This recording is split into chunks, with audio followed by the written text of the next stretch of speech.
Defense made a motion for a mistrial. Prosecutor was up to some fuckery. Potentially damaging evidence, no basis for it. The judge specifically said, do not ask that question. Do not use that as evidence.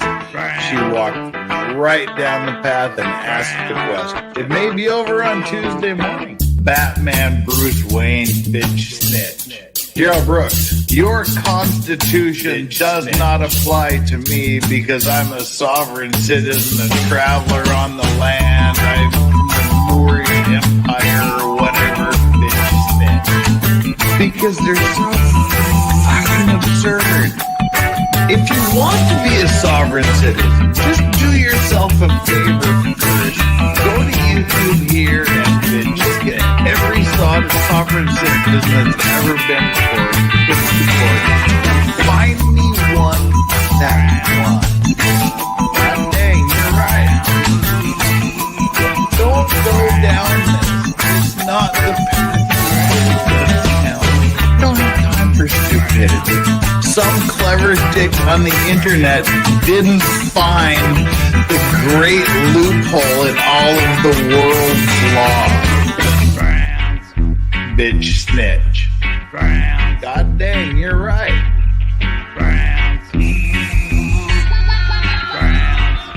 God dang, you're right. Traveler on the land.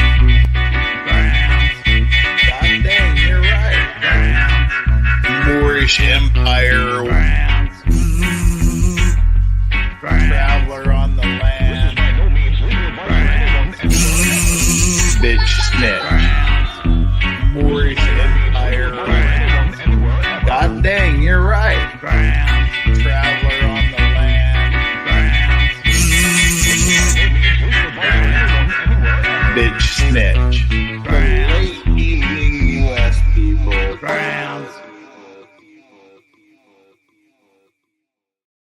Woo! Good morning, good afternoon, good evening, good night, everybody, whoever you are, wherever you are, whatever you're doing, whoever you're doing it with, however good it feels, however many times you're going to do it, and why you're doing it in the first place. I don't really care. I'm just glad you're doing it here with me, right here on my little old channel I call Legal Vices, because we talk about legal things and we talk about vicey things. Today is legal things. It's the Karen Read trial day 2. We covered the opening statements in full yesterday, and we did a recap, a review of the entire day, which was published not too long ago, a couple of hours ago. You can go back and check that out if you missed yesterday. It's about a 15-minute summary of what happened yesterday. The trial here started about an hour and 37 minutes ago, so we're a little bit behind, but I did that so because all of you people on the West Coast, this trial starts at like 6 o'clock in the morning. Give you a little bit of time to wake up. So we're going to watch it at about 1.25 speed. It's a short day. That's why I'm covering it. As I said yesterday, I'm not going to be able to cover the entire trial because it would mean I would have to stay awake all night. For those of you who don't know, I live in South Korea. It is now 12 a.m. It's just after midnight. And if I watch the entire day, it finishes about 5 a.m. And then I have to be to work a couple of hours after that. So I just can't do the whole thing this time around because it's 6 to 8 weeks. I can do that for a week or two, but not 6 to 8 weeks. Plus, I've got a vacation coming up at the end of May for 2 weeks, right around the time the verdict is expected to be coming out, and I just can't disappear for 2 weeks. So I'm going to do, if there's short days in court, we'll do it like this, or if not, I might join somebody else's stream if they'll have me, or I'll do some updates, things like that. Or if there's some interesting witnesses, we'll show their testimony. We'll do something. We'll do a little something to keep you updated on what's going on in this case. All right, so that's what we're going to do. We're going to jump straight into this here in just a quick second after we do the very, very quick housekeeping stuff. We currently have 194 people here, 83 likes. Get down there and smash that like button. Let's get that up. Let's get that up there and take our like and subscribe poll. If you haven't subscribed, please do. We're going to give you a great trial coverage for this as much as we possibly can. After yesterday, the like and subscribe poll today, after yesterday's opening statements, what do you think about Karen Read? Just from the opening statements. She's guilty, she's not guilty, or you didn't see yesterday, so you don't know. If you did see yesterday or any part thereof, go out on a limb and tell me what your gut feeling is, what your gut thinking is right at this point in time. All right, we've got a couple of super chats, and what we're going to be doing as the trial goes forward, as it moves forward, we are going to we'll flash up the super chats as they come up, just to acknowledge them. And then when there's a break in the trial, say a sidebar or a break or switching witnesses, we'll read through the super chats as they come in. And otherwise, we'll flash some comments up there in the chat that catch my attention or that I think are particularly noteworthy. All right, to kick us off, Cherry Pow Pow. We just mentioned this in the last stream I just came from. It was the newest member of the Clean and Sober crew.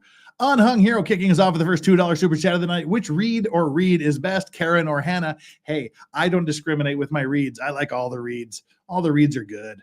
And Squizgar 2322 with the $5. What is the name of Stevie Ray? What in the name of Stevie Ray Vaughan is that hat?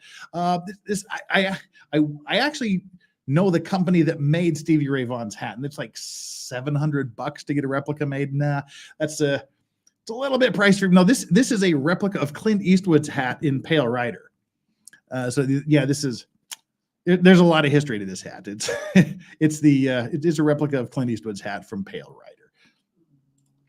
Anywho, with that having been said, thank you so much for the super chats, folks. 106 likes, 213 people here. Let's get this show on the road. Day 2, Karen Reed. We're going to be kicking off with the cross-examination of the first cop to arrive on the scene. He gave his direct testimony yesterday, and we're starting with the cross-examination today. And I really need to get me a law and crime cage redone here because they changed their logo, and the old cup cage doesn't fit. Commonwealth versus Karen Reed, 22117. Okay, good morning again, counsel. Good morning, Ms. Reed. Good morning, jurors. I appreciate everybody's commute today. Took everyone, I'm sure, a lot longer than we all anticipated. We'll see if we can bump it to 1.5 here in a minute. She talks quickly. Questions. Was everyone able to follow the instruction and refrain from discussing this case with anyone yesterday? Everyone said yes or nodded affirmatively. Were you also able to follow the instruction and refrain from doing any independent research or investigation into this case since we left yesterday? Everyone said yes or nodded affirmatively. Did anyone happen to see, hear, read anything about this case since we left yesterday? No. Everyone said no or shook their heads. All right, thank you very much. Could we have Officer Saraf, please?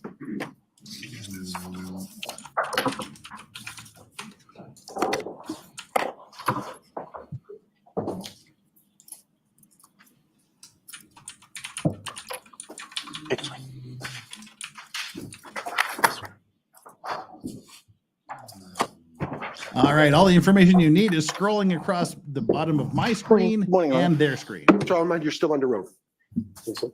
Yes. That's the defendant, Karen Reed, if you didn't know.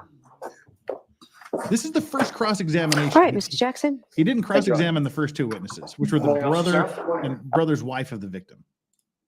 Is there anything that you would like to change or amend or modify about your testimony yesterday that you thought about overnight? No.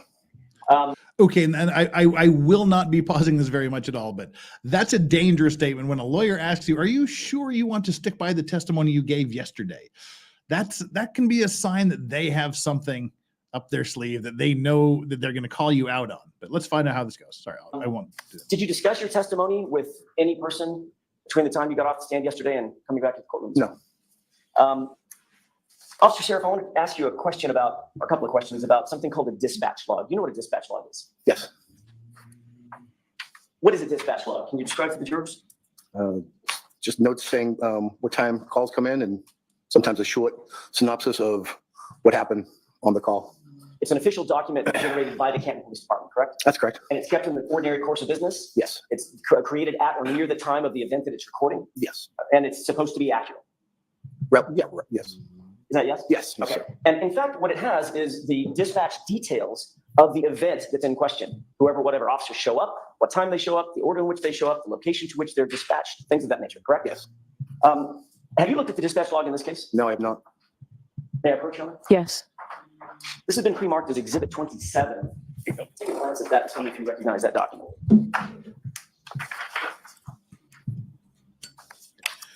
This is in Boston, Massachusetts, Spitfire 1592. Yes, How do you recognize it? it looks like the log in question. Okay, so that's the dispatch log for what date? The 29th. Do you see your name somewhere on that dispatch log?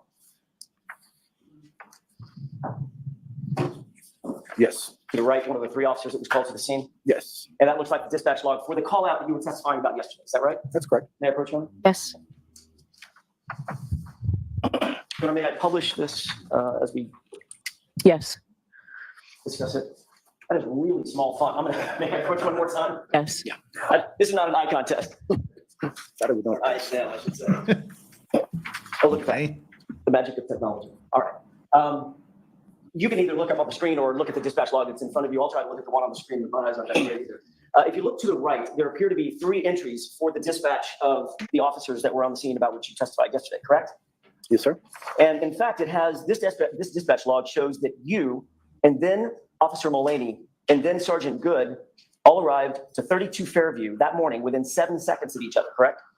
That's what it says, yes. It actually has Officer Meany arriving first at 6:09:26. You see that? Oh, he testified he was the first Yes. officer on the And you scene. see that it also has 3 seconds later at 6:09:29 you arriving. Is that right? 6:29 it says. Hmm. Excuse me, it's 6:09, yes. you're correct. 6:09 and 29 seconds. Yes, I'm sorry, yep. That's okay. And then it has Sergeant Good arriving 4 seconds after you at 6:09 and 33 seconds, correct? Sure, yep. So all 3 of you, according to the official document generated by Canton Police Department for this event, has Officer Meany arriving first, you arriving second, Sergeant Good arriving third, all within 7 seconds of each other, correct? Correct. That is completely false, isn't it? Yes. Yeah, you've looked at your dispatch. Holy I'm shit. Whoa, Your whoa, Dashcam. whoa, whoa, whoa. Right. Whoa, time out. I'm freaking out there. Wait, time out. That is completely false, isn't it? Yes, was his answer. Holy shit. We're off to the races. Oh my God. That is completely false. The police generated information sheet is completely false. Oh my God. And clearly, we saw it yesterday. You arrive and there's nobody else on scene. Correct. That was at about, in fact, about 6:10 a.m. that you arrived, correct? About that, yes. Holy And then shit. Officer Meany actually arrives after you about 6:11 a.m. Is that right? Yes. And Sergeant Good does not arrive, according to your own dash cam, until about 6:16, a little after 6:15. Yep. All right. So right off the bat, the official Canton Police Department dispatch log, one of the first documents generated in any investigative event, that's completely wrong, right? The times are, yes. Well, the times and the orders, right? I mean, not only did Officer Meany not arrive first, you arrived first. That's and correct. then he arrived. Sure, So that's 2 things that are wrong about just that, correct? sure. And then it has Sergeant Good arriving 4 seconds after you, which is also incorrect. Yep. He didn't arrive until about 6 or 7 minutes after you, right? Sure. Have you reviewed this document in the past? Good? No, You've never seen the dispatch log? No. Did you ever seek to make sure that the dispatch log that's so important and so vital in an investigation was actually accurate before it was turned over to the defense, for instance? no, I didn't. All right. But without that dispatch log, without your dash cam, we would be relying on your dispatch log to be true and accurate. Is that right?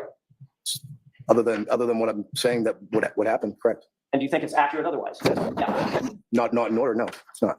Not in order, no. Other than In the time. order and the time that the officer's responding, is it correct in all other respects in your mind? Can you rephrase? Sure. Say it one more time. Let's take away the order and the time that the officers responded. Ignore that. Mhm. Is the dispatch log otherwise accurate? Yes. Take a look at the left-hand column where it's highlighted in green. What's that address? Highlighting green? On the screen, it's highlighted. I'm sorry. I'm sorry. I I don't have the document. That's okay. It says 32 Fairview. Did you arrive to 32 Fairview Road? No, You arrived to 34 Fairview Road, that's correct? correct. Yep, So that even the location on the dispatch log is faulty. Is that right? sure, yep. May I approach you? Yes, Holy sweet baby dumpster Jesus. That's not a mistake. You That's not testified an at error. grand jury in April of 2022, correct? I did. At that grand jury, do you remember telling the grand jurors what address you actually responded to? the lights, please. Don't recall. Probably what I said in the grand To jury. refresh your recollection, if you took a quick glance Sure. at a copy of your grand jury testimony. May I approach you? Yes,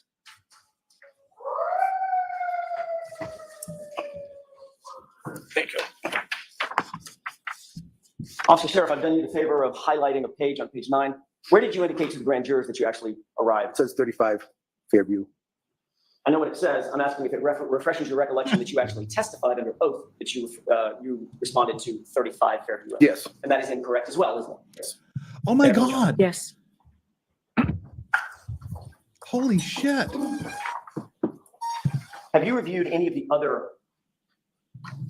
officers' reports that relate to your dispatch out to the location that you've been testifying to? No, I did not. Did you ever review Sergeant Good's report? No.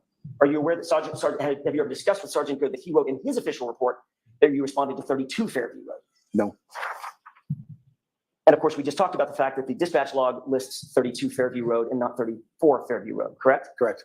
So none of the initial police reports, not the dispatch log, not your police report, apparently not Sergeant Good's, list 34 Fairview Road as the actual location where you responded that morning, correct? As far as I know, yes. Yes, sir. Was there an effort on your part or anybody else's, to your knowledge, to mask the actual address of Brian Albert's house as 34 Fairview Road? No. No. All those were just mistakes, Yes. over and over and over. Yes. It was just mistakes. They didn't want to know that the house was. They didn't want anybody to know the When you house they made were going to contact was with owned by the brother of victim a and cop. the women that you described yesterday, did you see any evidence that any of the women had been engaged in life-saving measures? Yes. What did you see? It appeared that Karen Reed was doing mouth-to-mouth on John O'Keefe. You saw, I don't want to get too graphic, but you saw blood on her face? Yes, I did. You saw blood on his face? That's correct. You saw blood in her hair? No, I didn't see anything. You didn't notice that? No, I didn't notice that. Okay. But certainly blood on her face from having engaged in some sort of CPR activity? Yes, Mouth-to-mouth resuscitation, you said? it looked like it. Yes. Okay. You also saw Carrie Roberts seemingly assisting with chest compressions. Is that right? I'm not asking a question. Sorry? Objection? Or just no question? No, you can ask it. The question hasn't been asked yet. Finish the question. Thank you, Your Honor. Did you also see Carrie Roberts seemingly assisting in chest compressions? I don't remember who exactly it was, but it appeared that somebody was doing What about purchase. the third woman, Jennifer McCabe? They were all around the body. Did you see Jennifer McCabe ever engage with John O'Keefe as he lay on the ground and assist in any life-saving measures? Did you witness that? I don't recall. But you do recall my client engaged. Yes.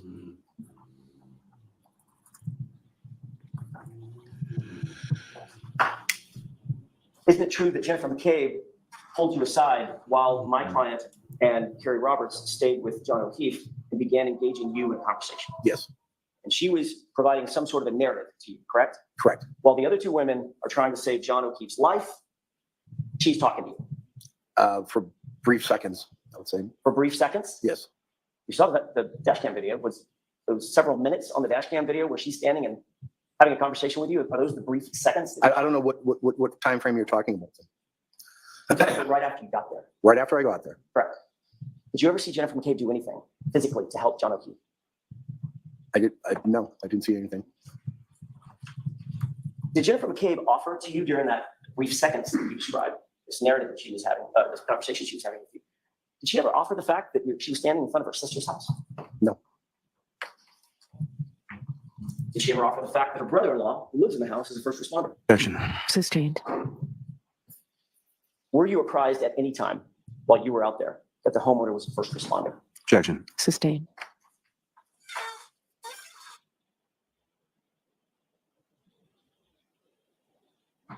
Based on your observations between Karen Reed and Jennifer McCabe, which one of those women appeared to be more focused on trying to save John's life in the moment? Objection. I'll allow it. Can you repeat the question, sir? Between Karen Reed and Jennifer McCabe, which one of those two women, based on your observations, appeared to you to be more focused on physically trying to save John O'Keefe's life in the moment? At that point, it was Karen Reed. I don't know what the basis for You that would agree with objection would me. be. Officer Sarah, Speculation, in the maybe? investigation, Foundation, I don't know. details matter, accuracy matters, correct? Sure. Reports are written in police investigations in order to memorialize observations, things heard, seen, experienced by the officers, correct? Yes. And generally speaking, you're trained to write those reports and memorialize those observations as quickly as possible so that things are fresh in your memory. Correct. You don't want to write a report about an incident that you respond to today, 2 years from now. No. As a matter of fact, you're trained exactly the opposite. When you respond to a scene, it's somewhat important. You need to get it down on paper as quickly as possible for detail and accuracy, right? Yes. You did, in fact, write a report, a supplemental report for this investigation where you laid out your observations of that morning, correct? That's correct.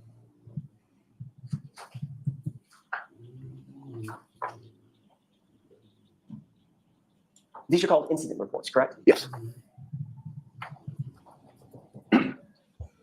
I'm holding what appears to be a multi-page document that is entitled an incident report. May I approach? Yes. Wow. Gosh, Um, this is pretty Let's brutal. look at the tab page and tell me if you recognize what's on that page.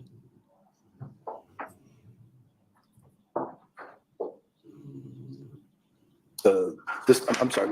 Do you recognize that? All I'm asking you, do you Oh, yes. recognize that as your report? Yes, sir. Okay. Sorry. Did you write that? Yes, sir.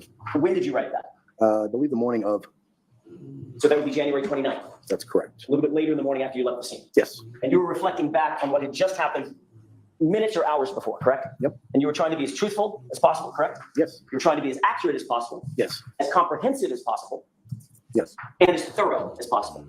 yes, You wrote in that report, quote, Karen Reed kept screaming, "Is he dead? Is he dead?"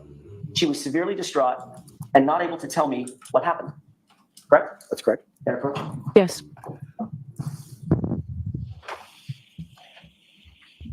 There was no limit to the amount of words that you could put on the page, correct? No, Matter of fact, there's a ton of white space. It's left unutilized, right? that's correct. You could have taken as much time as you wanted to in writing this report. Is that right? Sure. And it was, is that yes? Yes, There was no reason to abbreviate anything. Is that right? no, And you tried to be as accurate as you possibly could in that moment yes, and put everything down in that report that reflected what you experienced, what you observed, and what you heard that morning, correct? yes, And the only statement you attribute to my client on that morning, just hours after the incident or minutes after the incident, was she kept repeating, "Is he dead?" Right? yes. You were interviewed by Michael Proctor the next day, weren't you? I don't know what day it was, but. Can we refresh your recollection and take a look at a report? Sure. May I approach you on it? Yes.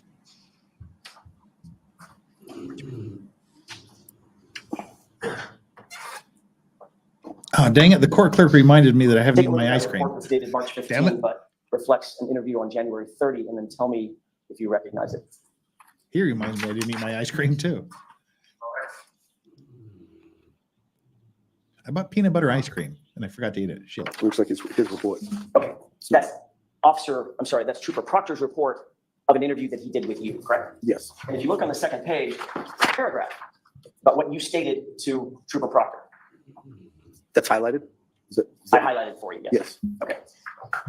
Did you tell Trooper Proctor, let me withdraw that, ask it a different way. Were you trying to be as thorough and comprehensive with Trooper Proctor as you were in your own report? yes, You weren't holding anything back in that interview, correct? No. You wanted to be as truthful and as honest as you possibly could? Yep. And as comprehensive as you possibly could, correct? yes, But you weren't. Full of You told Trooper mistakes. Proctor that you could, quote, hear Karen Reed continually state, "Is he dead?" as the paramedics treated the victim. Officer Seraph then seen Karen inside her friend's vehicle, correct? correct. So the only statement you attributed to my client the day after this incident was, there's three words, "Is he dead?" that she continually repeated. Is that right? Yes. Thank you. May I approach? Yes.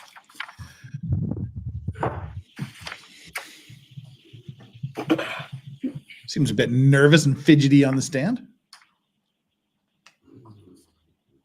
In the two times that you were asked to reflect back on exactly what happened that morning, on January 29th and January 30th, both times you attributed only three words to my client having been repeated continually in her distraught state. "Is he dead?"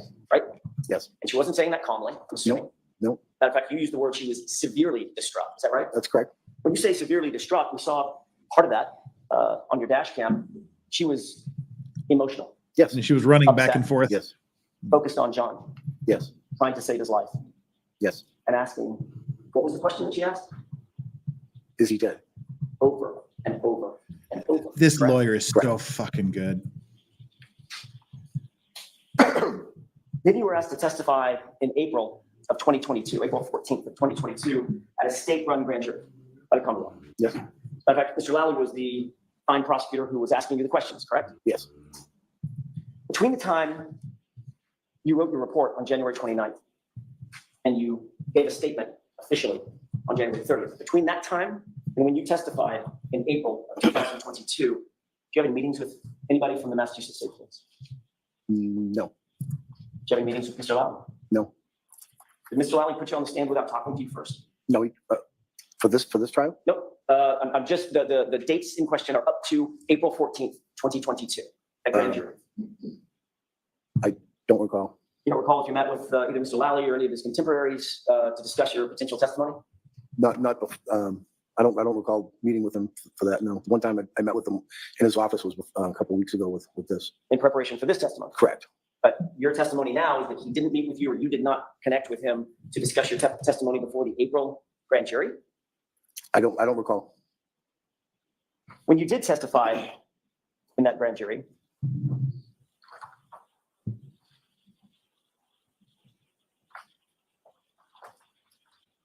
What was the testimony before the grand you jury? changed your story, didn't you? No. You believe you testified completely consistently at that grand jury as you had in your report? I testified for what I remember what happened, sir. I see. Was your memory better in April than it was minutes or hours after the event? Was it better? Was it better or worse? I Different? don't know. Do you think your memory gets better as time goes on? Not usually, no. No, No. usually it's the opposite, isn't it? Yes. Memories get foggy, they fade. Yes. Which is why you write reports the day of the incident, if you can, correct? Yes. Do you remember what you testified to at the grand jury in April of 2022? The whole thing? No, sorry, that was a bad question on my part. Just as it relates to statements attributed to my client, Yes. what was your exact testimony in April of 2022? I'd have to look at my, Would it refresh your recollection if you saw a copy of your sure. grand jury transcript? May I approach? Yes. Yeah, he's getting. He, 2018. but at least the cop is he's admitting things. He's Let me know once you remember. He's getting once you, reamed review that. Tell me if that seriously. refreshes your recollection. but Yes, it does. at least he's admitting most In of it. fact, on April 14th, 2022, months after this event, for the first time, you said, quote, and these are your words, tell me if I get them right. She, this is my fault. I don't know. She said, I can't believe this happened. I mean, she kept asking if he was going to die, if he's dead. And, I just basically said, we're doing the best that we could. None of that was in his original correct. report. May I approach? Yes.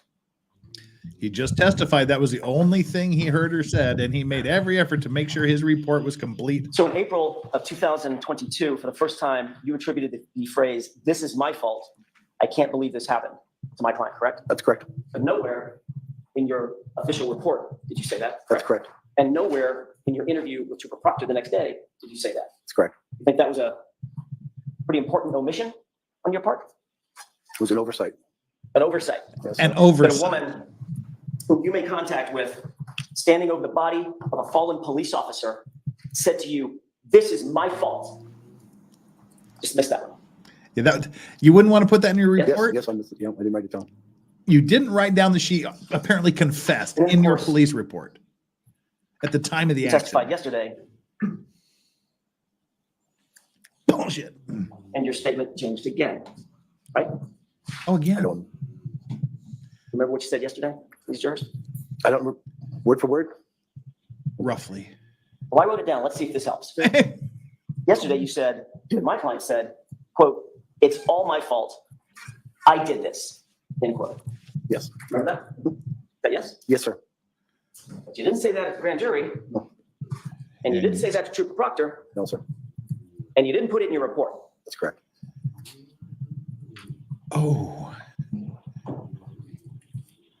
If you were to testify in another 2 or 3 weeks, I think your statement will just keep evolving. Objection. Sustained. okay. That was a bit argumentative.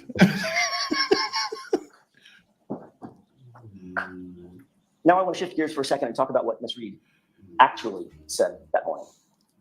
You said that you reviewed your Dashcam video, correct? Once. Do you remember when you arrived, one of the first things out of your mouth was the question, what happened? Yes. That would be a natural question to Sure. ask, Yep. right? You assess the scene and assess the situation. Absolutely. And you would want to listen closely to what that answer was, correct? Sure. Ms. Reed did in fact answer you, didn't she? I don't recall what you said. She said, quote, my boyfriend, I left him and he never came home, end quote. Correct? I don't know. I don't recall. You agree, we've already agreed, that details matter in any investigation. They Absolutely. certainly matter in this investigation, correct? Yes, sir.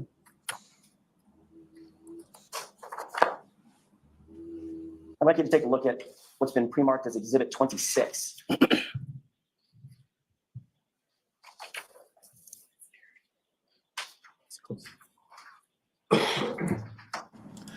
Karen, he's not really going against the brotherhood. He's just he's just being forced to This admit is his about mistakes. This is about the 3:50 runtime. I'm not looking at the actual. I'm not looking at the actual time of day over here. I'm looking at the runtime, which is down at the bottom. So, if Mr. Bates, you could put this up. Can you pause it?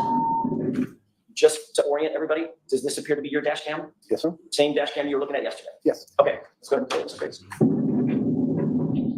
That was pretty shitty visibility. Yeah, that's the car. You can hear Karen screaming.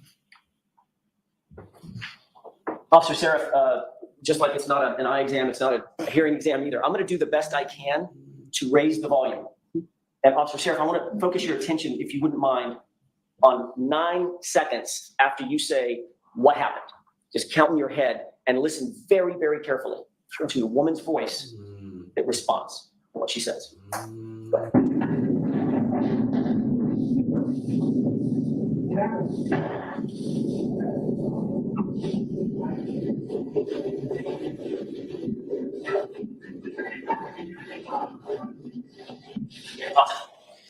Very, very hard to hear. Have you listened to that before?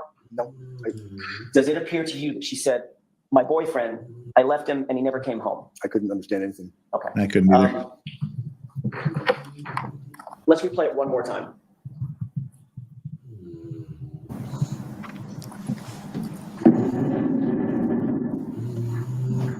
Turn the volume up one more time right at that moment. Listen for a woman's voice just under. Sorry, I was asking Officer Seraph, please listen to, there's a din of noise, obviously, road noise, wind noise, etc. It's your dash cam, the audio from your dash cam. Once you close the door, listen very carefully, about 9 seconds after you say what happened, for a woman's voice, and see if you can make out what that voice says.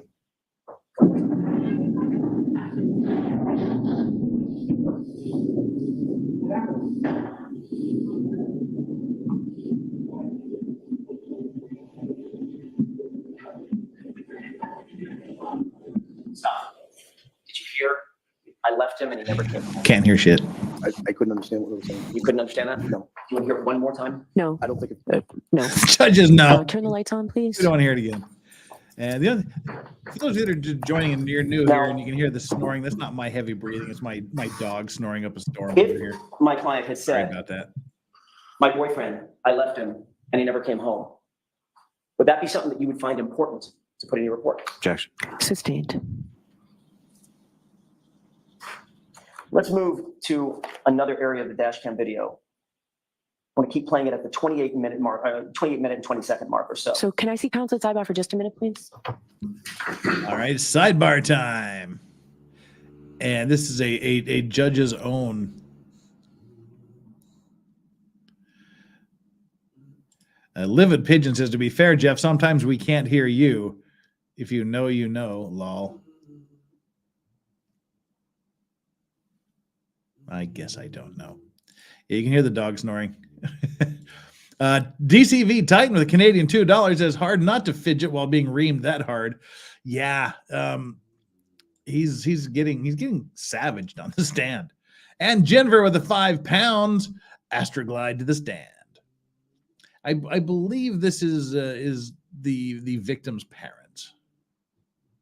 They keep showing them, and they look like his brother. They don't look anything like Karen. So.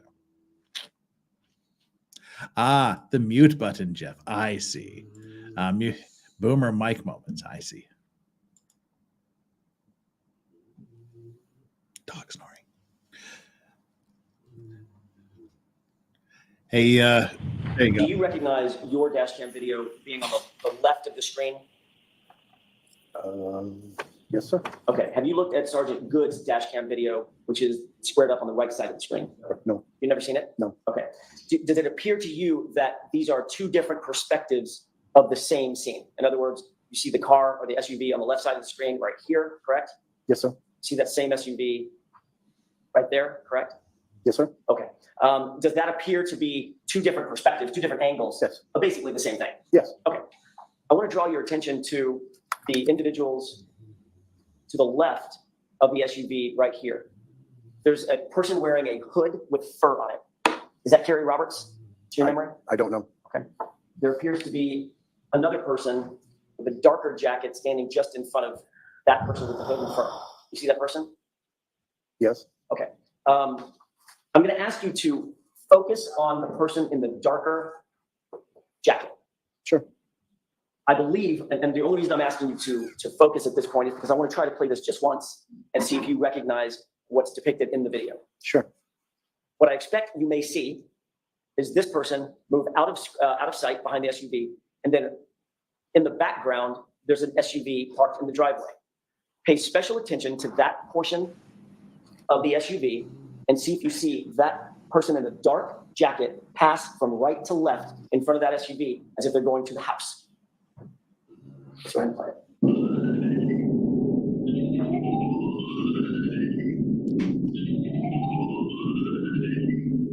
Go ahead and pause it. Have you seen the person in the dark jacket leave the view? Yes. Did she appear to go behind the SUV? Yes. Okay. Go ahead and play it.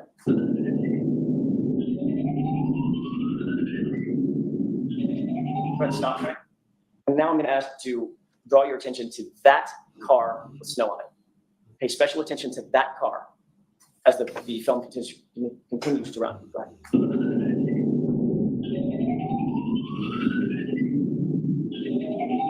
Pause. Do you see a person standing in front of the car? It appears to be a person. Yes. Walking from right to left? Yes. Would that be toward the house? Yes, it would be. Okay. And also, if you wouldn't mind switching your perspective, now you're looking more at the front of the house. Continue watching the film and see if you see that same person walking toward the house.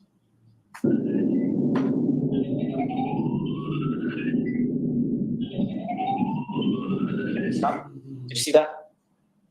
No, I didn't see. Oh, yeah. Yes. I saw the shadow. Yes. Right. Shadow of a person Yes. walking toward the front of the house. That was Jennifer McCabe going into the house, wasn't it? I have no idea. Was it a person going into the house? It was a person. Yes. Did you give anybody any permission to go into the house? No, not my own. Would you think that a witness in a homicide scene, we can go ahead and raise the lights, thank you. Would you think that a witness at a homicide scene being allowed to go into a house to make contact with other witnesses? I didn't know it was a homicide scene, sir. If I could finish my question. Do you think it's appropriate for a witness at a potential homicide scene, an unconscious person scene, whatever crime scene, Yes.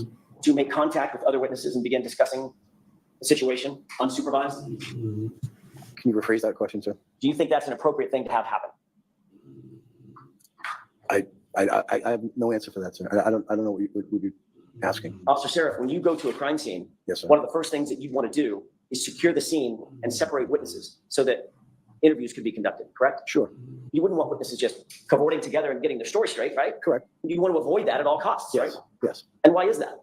So they can't collaborate their story. Yet there was a person walking from the area where a body was found in the lawn of a house, walking into the house to make contact with other individuals, correct? It appeared that way, yes, sir. Does that seem appropriate to you? No. Of course not.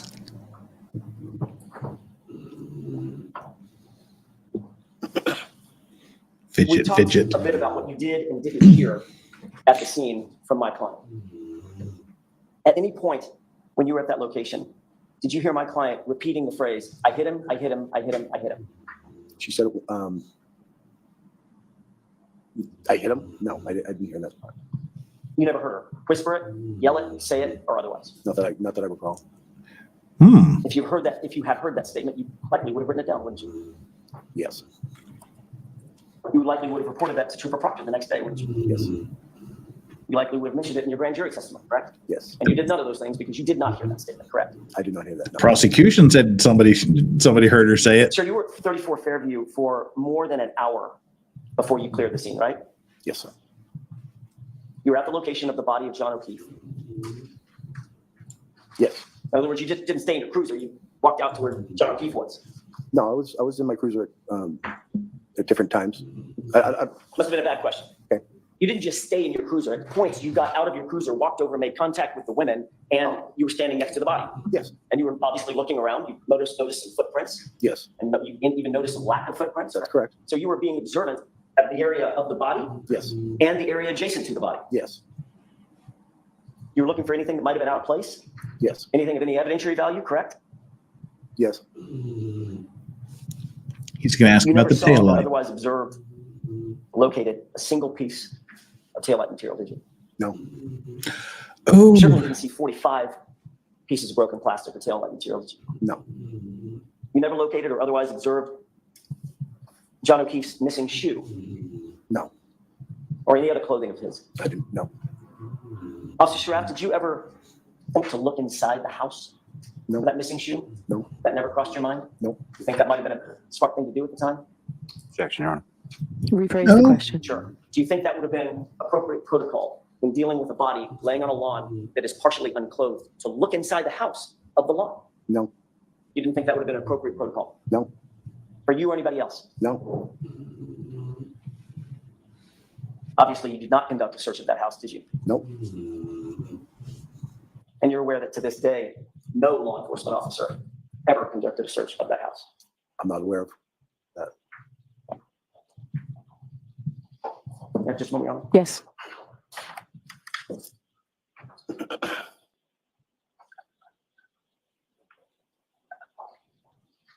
No further questions, Your Honor. Thank you. Anything, Mr. Lally? Briefly, Your Honor. Okay. wow.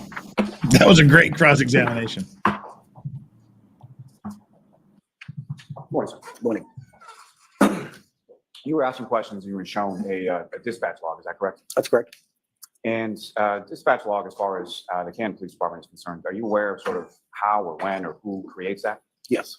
And can you explain to the jury sort of how that document sort of comes into being? So when a call comes in, an officer is at the desk, and usually the first thing they would do is dispatch, get people going to the scene, and get everybody rolling as far as if they need FD, police, whatever resources they need, and basically then type in what the call is and who's going. So fair to say it's more important to get assets allocated to a scene, especially in the case of an emergency, which is why someone's calling 911, than to ensure that the dispatch time is correct down to the second. Absolutely. Now, you were asking questions about different things that you heard the defendant say, correct? That's correct. And you were shown specifically some grand jury testimony from April of 2022, in which you indicated during that testimony that the defendant stated, "This is my fault." Yes. And is that based on your memory of what she said? Yes. And you also testified yesterday along those same lines, correct? Correct. What you testified to before this jury, as far as your memory, is that accurate as to what happens on that scene, January 29th, 2022? Yes. Now, prior to Don't this think call, people are buying it. Did you know Kerry Roberts? No. Did you know Karen Reed? No. Did you know John O'Keefe? No. Did you know Jennifer McKay? No. Based on what you've seen as far as the dash camera, would you be able to differentiate between Jennifer McCabe or Kerry Roberts from that dash camera footage? No. Now, while you were on scene, did you see anybody from 34 Fairview Road from that address come outside? No. Did you Like see a anybody murder. from any address on that entire street for the entire 90 minutes that you were there come outside? No. Now, you were asking questions about some different addresses on Fairview, whether they be 32 or 35. Do you know where either 32 or 35 is located in relation to 34?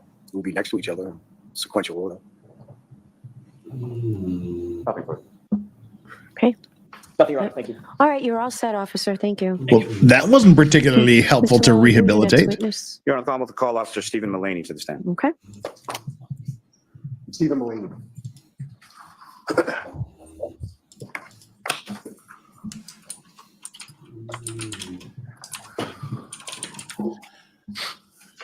Hey, isn't that the defendant in the Hartung trial that I watch on Thursday?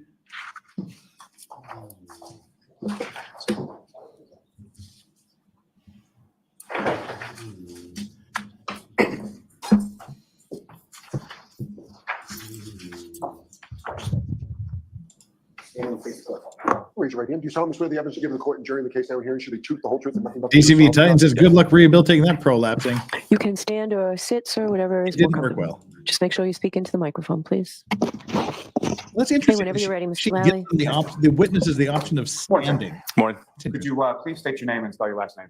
Stephen Meany, Mullaney. And And how are you employed, sir?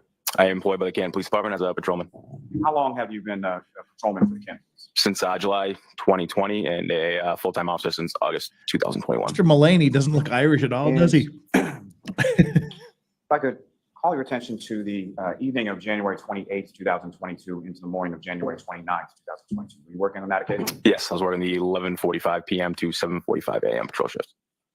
And were you dispatched to a call shortly after 6 a.m. on the 29th? Yes, I was. And where were you dispatched to and what was that in regards? 34 Fairview Road for a unresponsive party. Now, if I could turn back just for a second, as far as when you're assigned as far as a patrolman with Canton Police, are there different sort of geographic sectors within the town to which you're assigned? Yep, I was assigned to the east sector.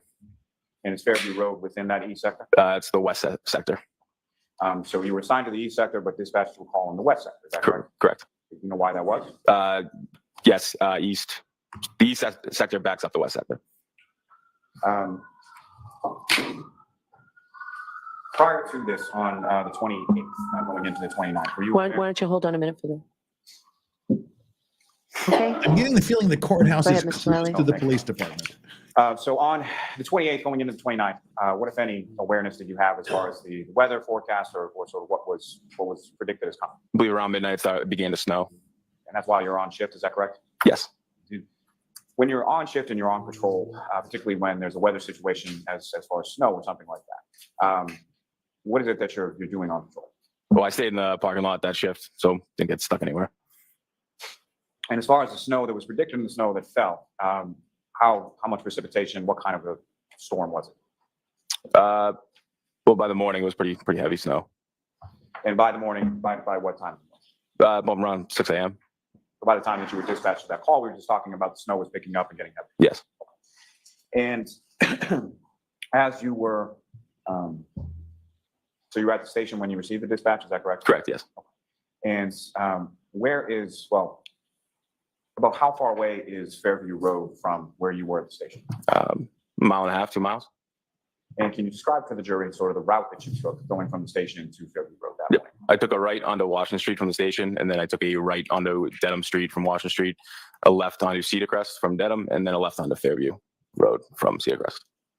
And so Fairview Road runs sort of between two other more major roads in Canton, fair to say? Yes. And you mentioned Cedar Crest, is that correct? Yes. And Cedar Crest is off of Dedham? Correct.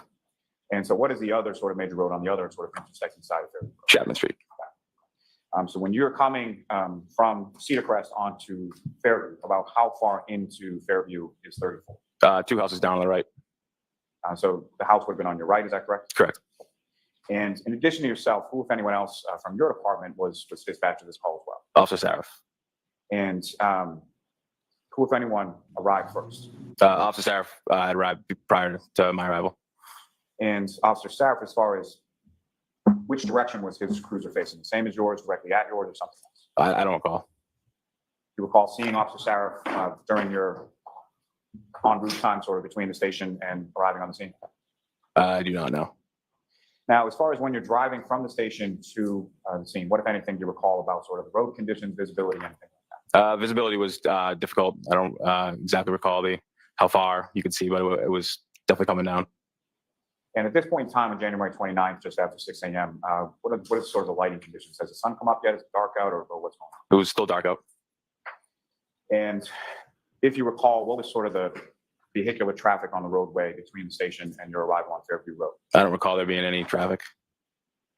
Now, as far as when you are coming to the scene, do you recall whether or not you had to activate sort of your lights or your sirens or anything like that? I believe I would have used the blue lights.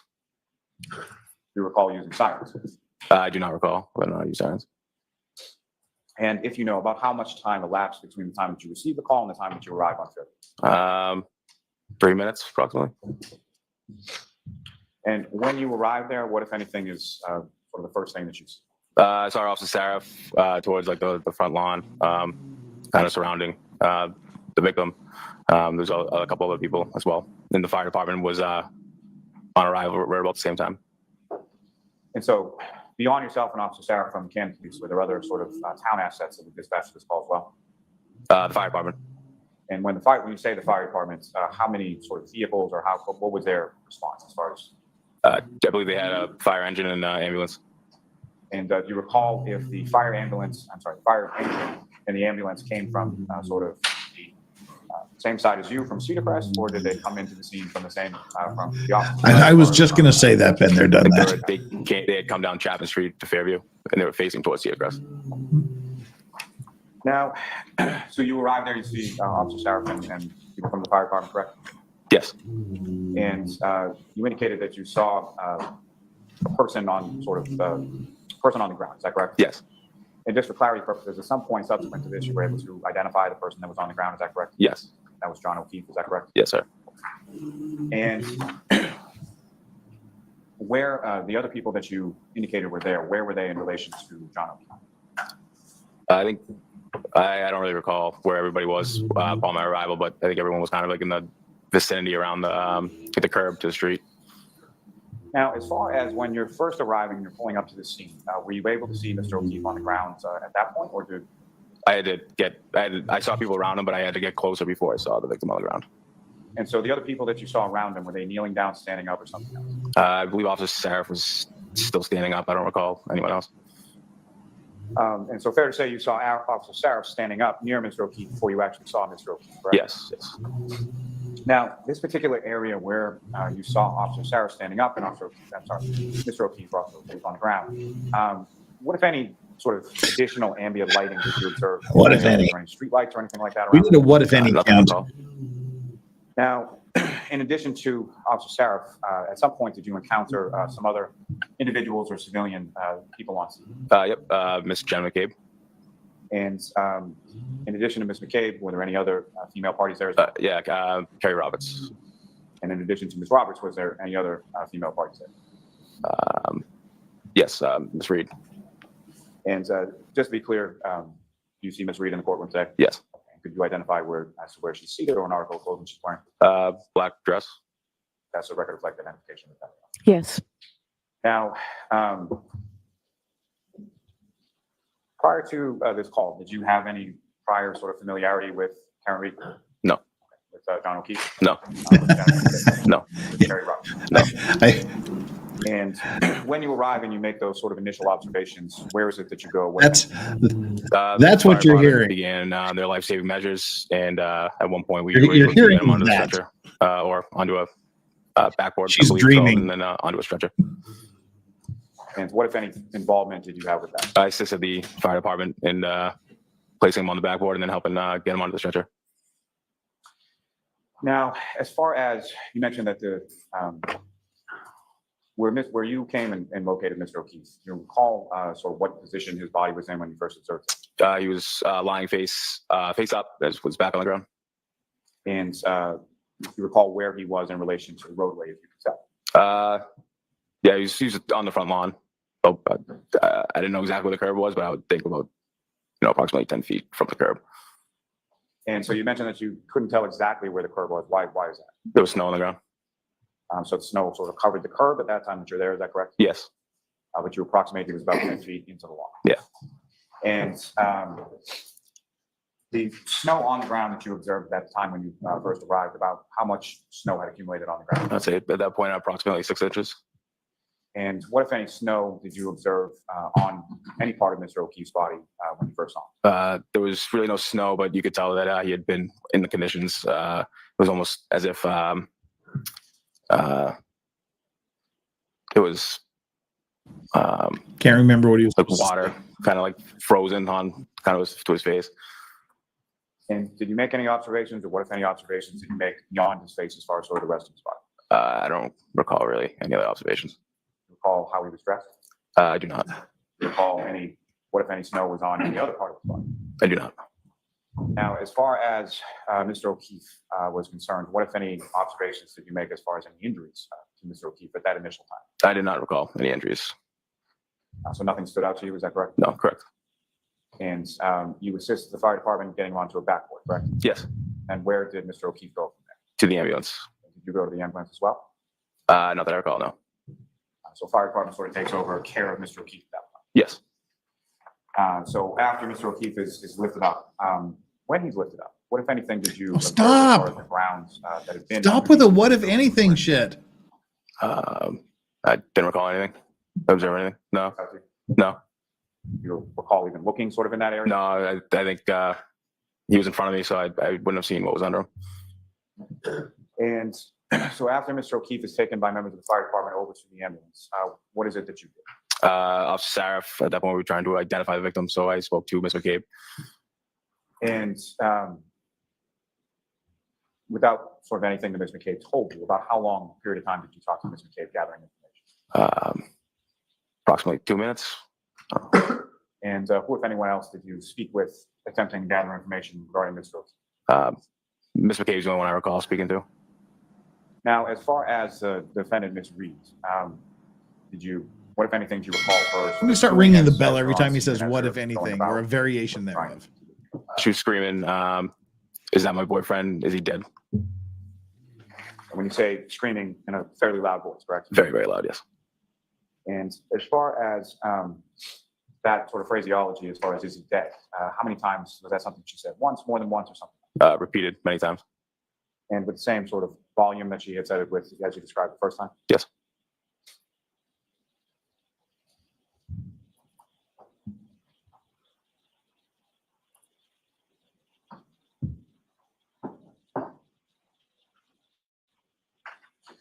And as far as, if you know, about how long was the ambulance on scene before it left to go to the hospital? 10 minutes, approximately. Do you know what hospital it went to? Good Samaritan. And after the ambulance left and went to the hospital, where did the three women that you're talking about being defended, Ms. McCabe, Ms. Roberts, where did they go? I believe they left the scene. So did you have any, or what, if any, conversations did you have with any of them following? None. Now, as far as Ms. Reed, the defendant, is concerned, what, if anything else, did you observe as far as her saying or her demeanor or anything like that? Just All right, look, yesterday his three favorite phrases were "what if anything," "who if anyone," and "sort of." Sort of is being replaced by "as far as" today. He seems to start every different thought with "as far as." This needs to stop. It is such an annoying crutch, this "what if anything." It was actually F. Lee Bailey that started the whole "what if anything" craze as a way to get around, leading questions and whatnot. Now it has become such a legal crutch for people that don't know how to properly ask questions. You can ask a question without having to preface it with "what if anything" if you ask it correctly. It's just annoying. I had to stop and comment on that. the screams and she was very distraught. Now, at some point, did Ms. Reed sort of stay in one place, or where did Ms. Reed go sort of around the cruisers and the ambulance and all of that? I believe she went to one of the vehicles. I don't know if it was a cruiser or one of the cars. To stay warm. And the other two women that were with her, as far as Ms. McCabe, Ms. Roberts, were they in the same general vicinity as the defendant, or were they separated, if you recall? I don't recall. Now, at some point after they had left the scene, what, if anything, were you advised by your dispatch in regard to Ms. Reed? We were dispatched that, or Can't Control had advised us that she's making suicidal statements. And so based on that, what, if anything, did you or the other officers that you were on scene with do at that point? I don't recall exactly who, but someone had called Ms. Roberts to have Ms. Reed come back to the scene, and we section 12 there. And so about how much time elapsed between the time that you learned that from dispatch and the time that Ms. Reed arrives back on scene with Ms. Roberts? 5 minutes, approximately. Now, you mentioned that there may have been other officers on scene, correct? Yes. So in addition to yourself and Officer Saraf, who, if anyone else from your department, arrived on scene while you were there? Sergeant Good arrived, Sergeant Link at the time, and Lieutenant Gallagher. And when was that in relation to when yourself and Officer Saraf arrived on scene? Sergeant Good was there shortly after, and then Sergeant Link shortly after him, and then Lieutenant Gallagher after that. And in total, as far as sort of the earliest and the longest, about how long was it until Lieutenant Gallagher arrived on scene? I'd say less than 45 minutes. And in total, how long was it that you were on scene that morning? 90 minutes to 2 hours. And during the course of time that you were on scene, at some point, did the sun come up? Yes. And during the time that you were on scene, as far as the conditions, and let me ask just a little bit more about that. You indicated something about snow being on the ground and not being able to see the perp, correct? Yes. What, if any, sort of other things in addition to that? Oh, I weather can't. concerns? I'm What- tired what of was hearing the bell temperature already. Like out at that time? It was very cold. It's cold. Could you, or do you have any estimate as far as to how cold? 25, and it was windy. And when you say windy, could you expound upon that as far as like what kind of wind? Are we talking constant wind, gusts, or What kind of wind? I would say gust to constant. And fairly strong winds, light winds, what kind of? Not necessarily strong, light winds, but it was definitely windy. The kind that blows through And the during air? that sort of total time, about 90 minutes or so that you were on scene, was the weather consistent throughout that entire period that you were on scene? That I recall, yes. Now, in the area where you first observed Mr. O'Keefe's body on the lawn, after his body was removed by the fire department, what, if anything, did you observe sort of in that general area? Nothing.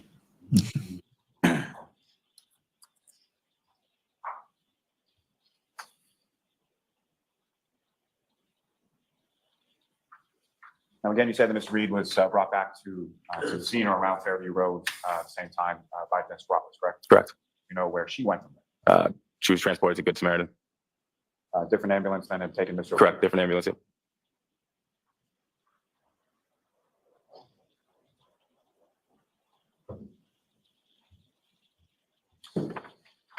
Now, as far as Mr. O'Keefe was concerned, you assisted getting him onto the backboard, is that correct? Yes. Did you also assist getting him onto the stretcher? Yes. And beyond sort of the visual observations that you made, did you have occasion to, in that process, have any sort of tactile observations? Did you come into contact with Mr. O'Keefe's body at any point? No. Beyond what you've already testified to, did you make any other observations at any point of Mr. O'Keefe's body or any injuries? No, I don't recall.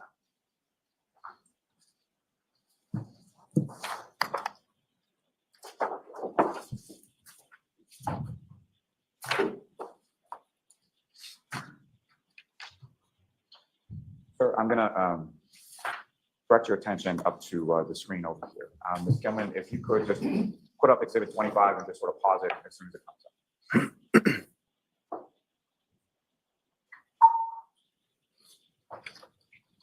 So, Officer Meany, I'm directing your attention to the screen, what's been marked as exhibit 25. Generally speaking, what's depicted up on the screen here, is that consistent with what you recall as far as the conditions when you were responding to Fairview Road that morning? Yes. Thank you, Mr. Chairman. If I could ask for exhibit number 3. Yes. I'm sorry, exhibit number 9. That's my fault. And also, when you're directing your attention to what's up on the screen, it's confusing marked as exhibit number 9. Do you recognize what's depicted in that photograph? Yes. What do you recognize? That's 34, Fairview. Is that how it's depicted in that photograph? Is that a relatively fair and accurate portrayal of what you observed at the residence on the morning of January 29, 2020? Yes. And Ms. Gilman, if I could have exhibit number 18.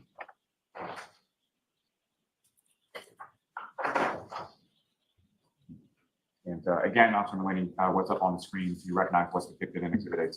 Yes. And what do you recognize that? That's 34 Fairview. That's sort of a different, is that correct? Yes. Now, with regard to the residence, if I'm standing on the street and I'm facing the residence, as in the previous photograph, the area of the lawn where you first observed Mr. O'Keefe laying on his back with his face up, would that be to the left of the residence, the right of the residence, or dead center or something? It was over by the flagpole. And what, if anything, did you observe sort of in that general area as far as any sort of landmarks or things that were in that area? A fire hydrant and a flagpole. And may I approach the witness room? Yes. Which is better? What, if anything, did you see in the vicinity, or what did you see over there? Well, that might be seen as leading. Did you see anything over there? So, officer, if I could ask you, using that laser pointer directing, if you could direct the jury's attention to where in that photograph, if anywhere, you recall Mr. O'Keefe's body being located when you first. Right in this area. Thanks. If I may have one moment, Your Honor. Yes. And officer, you can. And while he's Thanks. taking his moment, Peacock says, how is this conclusive evidence with what they claim? Do they have a star witness? I have no further questions to this witness, Your Honor. Right, cross-examination? This is like the fourth witness, and the prosecution is going to be putting witnesses on for a month. It's going to be a slow affair. they're far from getting to the point. Good morning, officer. Good morning. Officer Meany, you and I have never met before, correct? Correct. We've never spoken about this case. No. Is it fair to say that when you were dispatched to 34 Fairview Road on January 29th of 2022, you were a part-time officer at that point? No, I was full time. When did you start at the Canton Police Department? July 2020. Did you start as a part-time officer? I did.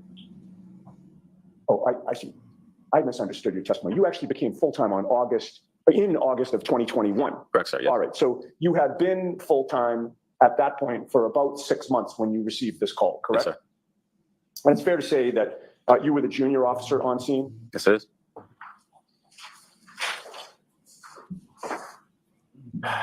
You testified that you approached Fairview from the Cedar Crest side, correct? Yes. 34 Fairview Road is much closer to the Cedar Crest side than it is to the Chapman side, correct? And when you take a left on Cedar Crest to enter Fairview Road, 34 Fairview is the second house on the right. Does that make sense? From Cedar Crest, yes. Yes. And you were quickly surmising that whatever action was taking place there was taking place on the front lawn. I'm gonna be of right 34 back. Fairview, correct? Yes, sir. And one of the first things that you saw was there appeared to be a woman giving CPR to somebody on the ground. Yeah, yes. You didn't know who that woman was at the time, correct? No, sir. But you later learned her identity. Yes, I don't recall which female it was that was giving CPR though. Okay. So you don't recall that it was Karen Reed who was giving CPR to John O'Keefe? I don't know who it was. At some point in time, you came in contact with Karen Reed, correct, while you were on scene? Not direct contact, but I was on scene when she was there. I mean, you were there until about 8 a.m., correct? Yes. And you were dispatched shortly after 6 a.m., correct? Yes, sir. You were there for approximately 2 hours, correct? Yes. You were there when Karen. I'm Reed- here, just Karen enjoying Reed a was little there when late you night showed up, snack. correct? Yes. She left and she came back to the scene, correct? Yes. And you were there when she came back, correct? Yes, sir. So with regard to your contact with her, she certainly was within eyeshot, correct? Yes, sir. And you actually at some points were closer to her than you are to me right now, correct? Yeah. How close did you get to her? 10 feet. All right. With the court's permission, I'd like to walk toward you and have you stop me when I'm at the point when you were at your closest to Karen Reed. I'm going to Please, check his can I do that? judgment of distance. Okay, go ahead. Thank you. Right there. Okay. And when you were this close to her, and you're estimating this to be about 10 feet, correct? Sure. When you were this close to her, was there anything blocking your view of her face? Not that I recall. You noticed, obviously, that she had blood on her face, correct? I did not notice that. No. You didn't notice that she had blood in her hair. I did not notice that. You did notice that she was absolutely hysterical. Yes. She was completely distraught. Yes. She appeared to be in shock. Yes. And there was a contrast between that demeanor that you observed with regard to Karen Reed and the demeanor of one of the other women on scene, Jennifer McCabe, was there not? The judge is sighing. Can you kind of explain further? Sure.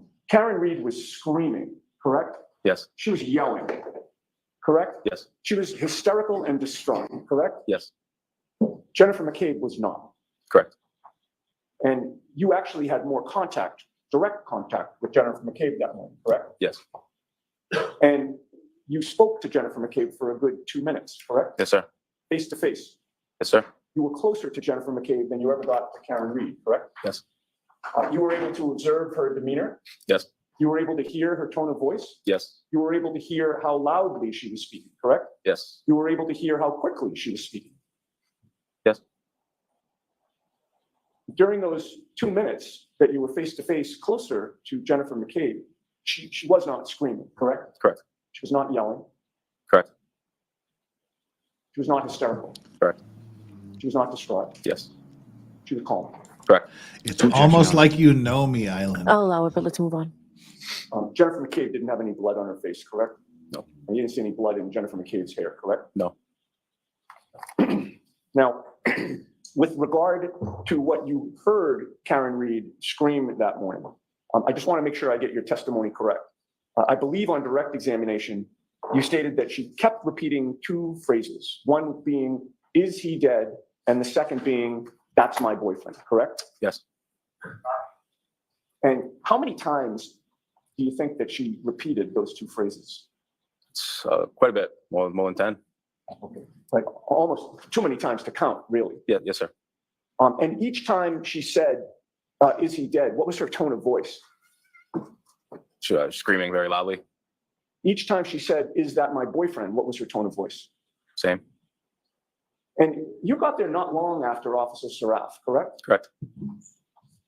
In any of during the time that you were on scene and you heard Karen Reed screaming and yelling in this distraught and hysterical manner, you never once heard her say, "I did it," correct? I did not. You never once heard her say, "It's my fault," correct? I did not. You never once heard her say, "I hit him, I hit him, I hit him," correct? I did not. That's If you not good for the hadn't heard any prosecution. of those statements, you would have recognized that those would have been important to note, correct? Yes, sir. And you would have noted those in your police report, obviously, correct? Yes. Because you know that when you are drafting a police report, you want to include all the important details, correct? Yes, sir. And you want to be precise and accurate, correct? Yes. And so you didn't put those statements in your report because you never heard those statements come out of Karen Reed's mouth. Yes, sir. Now, while you were on scene, at some point in time, you were asked to participate in a search for evidence on that front lawn, were you not? I was standing by. I didn't directly search for anything that I recall. All right, and when you say you were standing by the area where John O'Keefe's body had been, Yes. correct? And how close were you to that area? I was like right off the curb at that point on the street, How many feet from where the body had been? 10 to 12 feet. 15 feet. So maybe about the same distance as when I walked toward you, around that distance? Yeah, yes, sir. And how much time did you spend around that distance from where John O'Keefe's body had been? I don't recall. You were there for 2 hours, correct? Yes. So is it fair to say that you were sort of in and around that area multiple times during that 2 hours? Yes. Did you ever see anybody put up any crime scene tape at all? I don't recall that. You recall other officers sort of searching that area, correct? Yes. And while you were near that area, you were certainly paying attention to it, correct? Yes. Did you see officers use any equipment to clear some of the snow in that area? Yes, sir. What did you see? There was a leaf blower. Where did that leaf blower come from? I don't know. Who had the leaf blower? I believe it was Lieutenant Gallagher. When did Lieutenant Gallagher arrive on scene? 45 minutes after I did, approximately. I don't recall the exact time. And how big was that leaf blower? Not too big. It was Was it handheld or was it something that you pushed? handheld. And who used the leaf blower? Lieutenant Gallagher. At what area or on what area did he use that leaf blower? The front lawn. And would that have been around the area where John O'Keefe's body had been? Yes. And you were watching him as he did that, correct? Yes. What other officers were in that area sort of watching what was going on or participating in the search for what was going on? I don't necessarily recall where everybody was, but I believe it would be Sergeant Link and Sergeant Good. And they were superior officers, correct? Correct. And you understood that these brother officers of yours were looking for evidence, right? Yes. They were looking for clues about potentially what had happened to John O'Keefe, correct? Yes. And you were paying attention too as they were doing their work, correct? Yes. You were looking for anything that might have been out of place, correct? Yes. If there was something large there that didn't appear to, be appropriate for a front lawn, you would have made note of that, correct? Yes. And if there was something small there, you would have still made note of that if it didn't appear to belong on a front lawn, correct? Yes. At any point in time, either before or after the leaf blower was taken out by Lieutenant Gallagher, did you see 45 pieces of bright red, black, and clear plastic pieces The judges, scattered all over the scene? I did not. The judge has got to stop Did you sighing find like that. even or see even one piece of broken plastic? I did not. That's big. That's big testimony. Now, when you came, Now, real quick, just a quick pause here to explain why that, in case you missed it, why that's an important piece of evidence. Two things. One, the prosecutor said in his opening statements that she was saying, I did it. I hit him. It's all my fault. It's all my fault. Two of the three officers that arrived on scene first have said that they never heard him say that. That's big. And two, that's part of what the defense is arguing is part of the police cover-up, part of the frame-up, is that she broke her taillight by backing into her boyfriend's car when she went out to look for him. And suddenly, with hours and even days after the incident, the investigators were finding pieces of plastic from the taillight at the scene where the victim's body was located. They eventually found 45 pieces of plastic from the taillight at the scene where the victim was located. But yet these are the first two officers on scene have both said they didn't see a single piece of red taillight at the crime scene. Those are two very problematic things this far in the trial. to the scene, John O'Keefe was still lying on the ground, correct? Yes. Did you see whether or not there were any blankets on scene? No. Did you know that one of the women on scene had a sister who lived in that very house? I did not.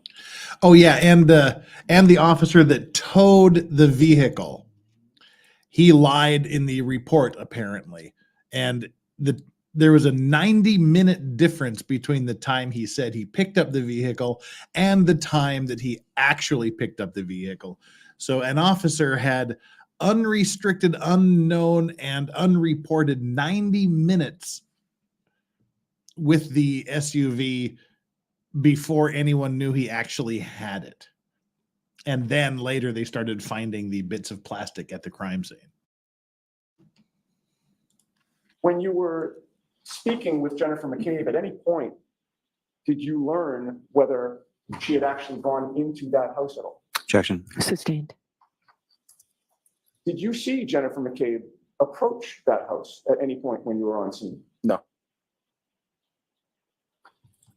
Were you alerted at any point by anyone that she went into that house while you were on scene? No.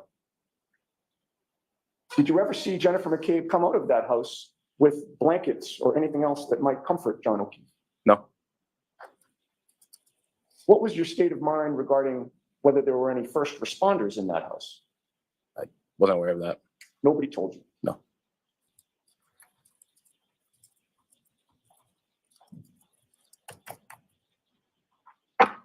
You had testified that at one point you saw Karen Reed being escorted into a motor vehicle, Yes. and that was Yes, one Tammy, of this is the women on defense scene, her cross-examination. motor vehicle.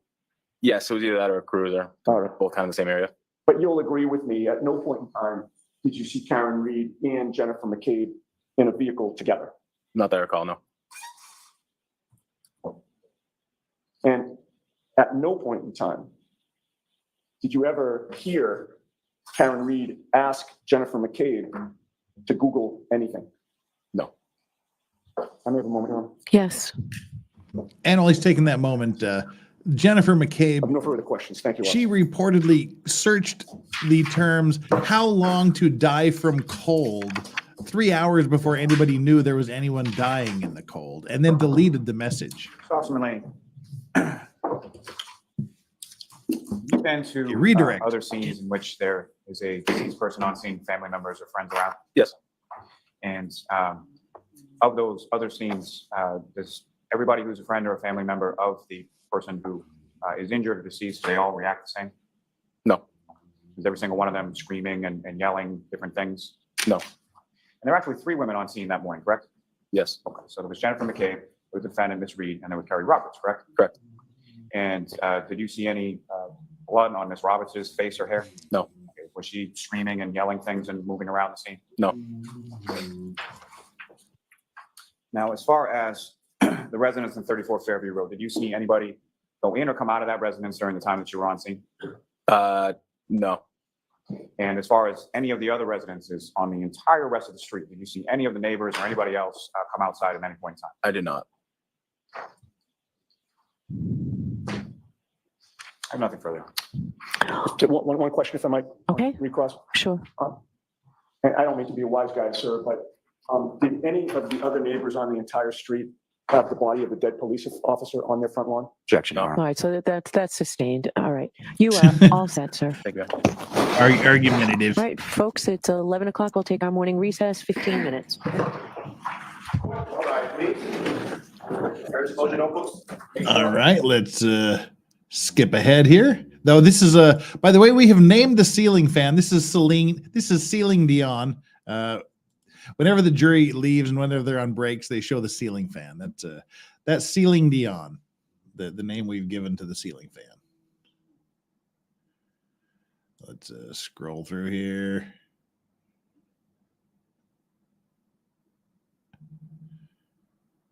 That's a very long 15-minute break.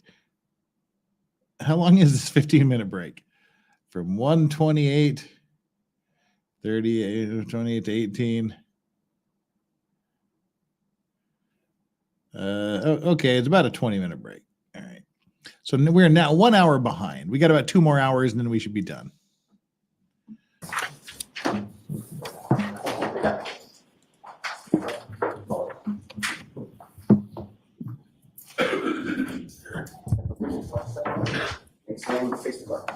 You raise your right hand. Do you solemnly swear the evidence given to the court and jury in the case now and hearing to be the truth, the whole truth, and nothing but the truth, so help you God? Thank you. You can stand or sit, whatever makes you more comfortable, sir. And just bring that microphone down to you. Thank you. How's that? Okay. Whenever you're ready, Mr. Lally. Thank you, Your Honor. Good morning, sir. Morning. Could you please state your name and spell your last name for the jury? Timothy Nuttall. Last name is Nuttall, Nuttall. And what do you do for work, sir? I'm a firefighter paramedic with the town of Canton. And how long have you been a firefighter paramedic in the town? I believe 5 years and coming up on 6. And prior to working in that capacity with the town of Canton, what, if any, other employment have you Oh my had God, he didn't even get to as far the as, initial questions without being saying a what, if paramedic? anything. To back up significantly, I got my EMT certification when I was still in high school through CMTI out of Weymouth. They're now owned by Brewster Ambulance. From there, I was employed by Cataldo Ambulance. I worked primarily in the city of Chelsea, running BLS transfers and eventually 911 shifts in that city, in that area of the world, if you will. From there, I decided I liked it. I decided to enroll in paramedic school. I went to the same school I went for my BLS certification, back to CMTI. I obtained my paramedic right before I turned 21. I stayed in the same area, primarily It's in my Chelsea, it's my eventually failing. edged But my way into Everett this a little guy's bit, voice is going to and drive me up a worked up there fucking for wall. about 7 years. During that time, I decided to be enroll into fire suppression side of things. So I was hired by the town of Situate. It was put through the Mass Fire Academy out of Stowe, class 268 in Stowe, and worked for the Situate Fire Department for about 18 months, and then transferred to the Canton Fire Department in November of 2019. Just a couple questions about what you had just spoken about. So when you use the term sort of BLS, what is that? So in EMS, there's two kind of branches. BLS is basic life support, which is EMT basic. Smaller skill set, if you will. Still running 911 emergencies, but that was kind of the stepping stone to see if you could do the job, if you like the job, and then you can advance on to ALS, advanced life support, which is the paramedic side of things. That's a broader skill set, many more medications, many more interventions that we can perform in the field. Obviously, I enjoyed the BLS side, so I advanced to the ALS side. Now, as far as starting with becoming an EMT, what, if any, I mentioned you went to a CMTI school, but what type of education you require prior to getting any sort of graduating or certification or something like that? What are the classes like? So it kind of runs the gambit for emergency medicine. You start mostly with anatomy and physiology, the human body. Progresses down to how those illnesses can progress, the natures of illness. Once that's kind of understood, then we advance on to pharmacology and interventions, just basic interventions that you can do. And then the basic interventions are further progressed into more advanced interventions throughout the program. Once you complete your didactic portion, where all that is kind of in the books. You then progress to clinical time in hospital. I can't speak to the hours off the top of my head. I can't remember, but many hours in the hospital, and then you progress to your field ride time, where you're in the back of an ALS ambulance with a preceptor, performing those skills, being evaluated, and being watched to make sure you're not causing any harm or going down the wrong treatment pathways. From there, once you complete that, you sit your national paramedic written. I'm a nationally certified paramedic, so I had to sit that written, and then finally a practical examination. And once you pass all that, you're certified to be a paramedic. And so with respect to both your training as far as becoming an EMT and then your training as far as becoming a paramedic, there's sort of a written portion and a practical portion as well. Is that correct? Correct. Can you use the term in there as far as a preceptor? What exactly does that mean within your field? So a preceptor is a senior paramedic who's been practicing for... It's not the accent, it's just the timbre of his voice. It's the timbre of his voice. Who will watch you to make sure that you're not, like I said, drifting down the wrong path in terms of treatment, making sure that your care is adequate and not doing any harm. My preceptors that I was with, they were medics in the city of Brockton. So they had been around for a little while, and they were excellent at what they did, and they taught me quite a bit. I learned quite a bit in my ride time from them. And in your role, post getting your certification in regard to those, have you acted as a preceptor for other sort of younger, less experienced? Yeah, so I was a field training officer for the Cataldo for a brief stint right before I left the company. And I am currently a field training officer for the town of Canton. And with respect to those certifications, is that sort of like a one-time blessing in perpetuity, or is there a continuing educational recertification process? Right now for the town of Canton, that's a bidded position. So there's literally no difference between his normal voice and his sped up voice. So I am currently on my group. There's nothing at all. He speaks at field training officer for my group 2. Okay. And my apologies, poor question on my part. I was asking sort of more in general. So beyond the sort of preceptor sort of faction staff, just in regard to in general being an EMT and a paramedic, as far as your certifications are concerned, is that something that you have to continue? Is there any sort of recertification process, and how often? Oh, I apologize. Okay, yes. So every 2 years, we are required, both by the national component and the state component, to complete a certain amount of hours per year for your recertification. I actually just recently recertified in March. I can't speak to the exact number of hours, but there's a national component, state component, and a local component, and the trainings are quite in-depth. Now, turning your attention to your work with the Canton Fire Department, how many fire stations are there within the town of Canton? We have 2 fire stations. And where are they located? Station 1 is 99 Revere Street, and Station 2 is 7 Sassamon Street.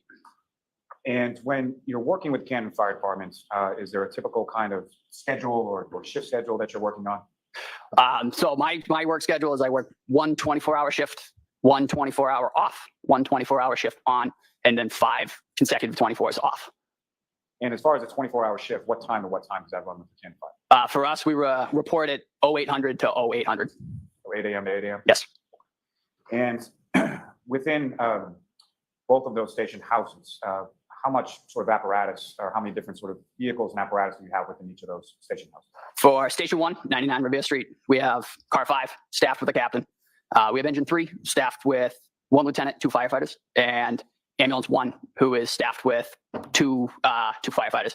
We do have a PB waiver, so we will run paramedic basic on Ambulance 1. However, that is primarily a double medic ambulance. And for Station 2, it's a very similar setup. That is Engine 4 with 2 firefighters and a lieutenant, and Ambulance 2 with the same setup as Ambulance 1. Both those stations also have ladders that run out of them, Ladder 1 and Ladder 2 respectively. And the crews from Ambulance 1 or Ambulance 2 will cross-span those ladders as needed. Now, with respect, if I could turn your attention to... I certainly hope this guy drinks January decaf. 29th, so Friday into a Saturday. Do you recall 2022? Do you recall those days? Were you working one of those 2 days? I was scheduled to work the morning of the 29th, I believe. You were scheduled to work essentially the morning, 8 a.m. on the 29th until 8 a.m. on the 30th. Right. And prior to, or the 28th, sort of going into the 29th, what, if anything, were you aware of as far as weather that had been forecasted or that was reported to come? I was aware that there was a significant storm, supposedly. Well, there was a significant storm coming through.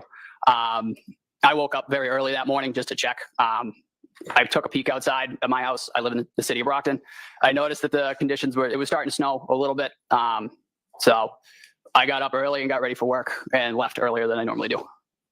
And about what time, which station were you assigned to on that? I was at Station 1, 99 Revere Street, and I was on Ambulance 1 for the day. And about what time did you arrive at Station 1? Due to the inclement weather, I believe I arrived several hours early. I showed up to the station around 5:45, 5:50 that morning. And around the time that you were driving from your home to Station 1 in Canton, what, if anything, did you note as far as sort of driving conditions, visibility, anything else? The snow was starting to accumulate. The roads, I drove through several towns. The roads were starting to be treated, but they weren't pristine. There was obviously a buildup of snow starting on my ride, which was part of the reason I left early, just either to relieve people if they needed to get out before the storm really hit, or just to help them with snow removal. And to that point, when it comes to sort of snow removal at the fire station, what, if any, sort of duties and responsibilities do yourself and the other firefighters have to in relation to snow removal around the station? So we're responsible around the station to keep what we refer to as the apron clear of snow. The apron is where we back our fire trucks into and out of the station. So we remove all that ourselves. We have a plow truck. However, we'll also shovel walkways and stuff for the public if they need. We to call get that in. a driveway where I that come was from. one of the primary. The crew was actually outside removing snow when I pulled in to the station that morning. And it may be pretty self-explanatory, but as far as the apron itself, why is it so necessary that the apron remain clear as far as snow is concerned? Just to maintain a path for the emergency apparatus to get in and out in a timely manner. Now,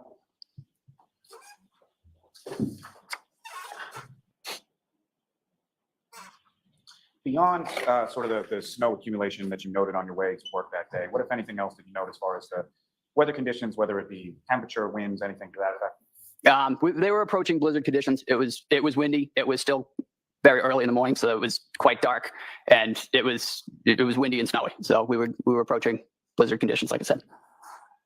And when you arrived there, did a call come into your station sometime around or shortly after 6 o'clock in the morning on the 29th?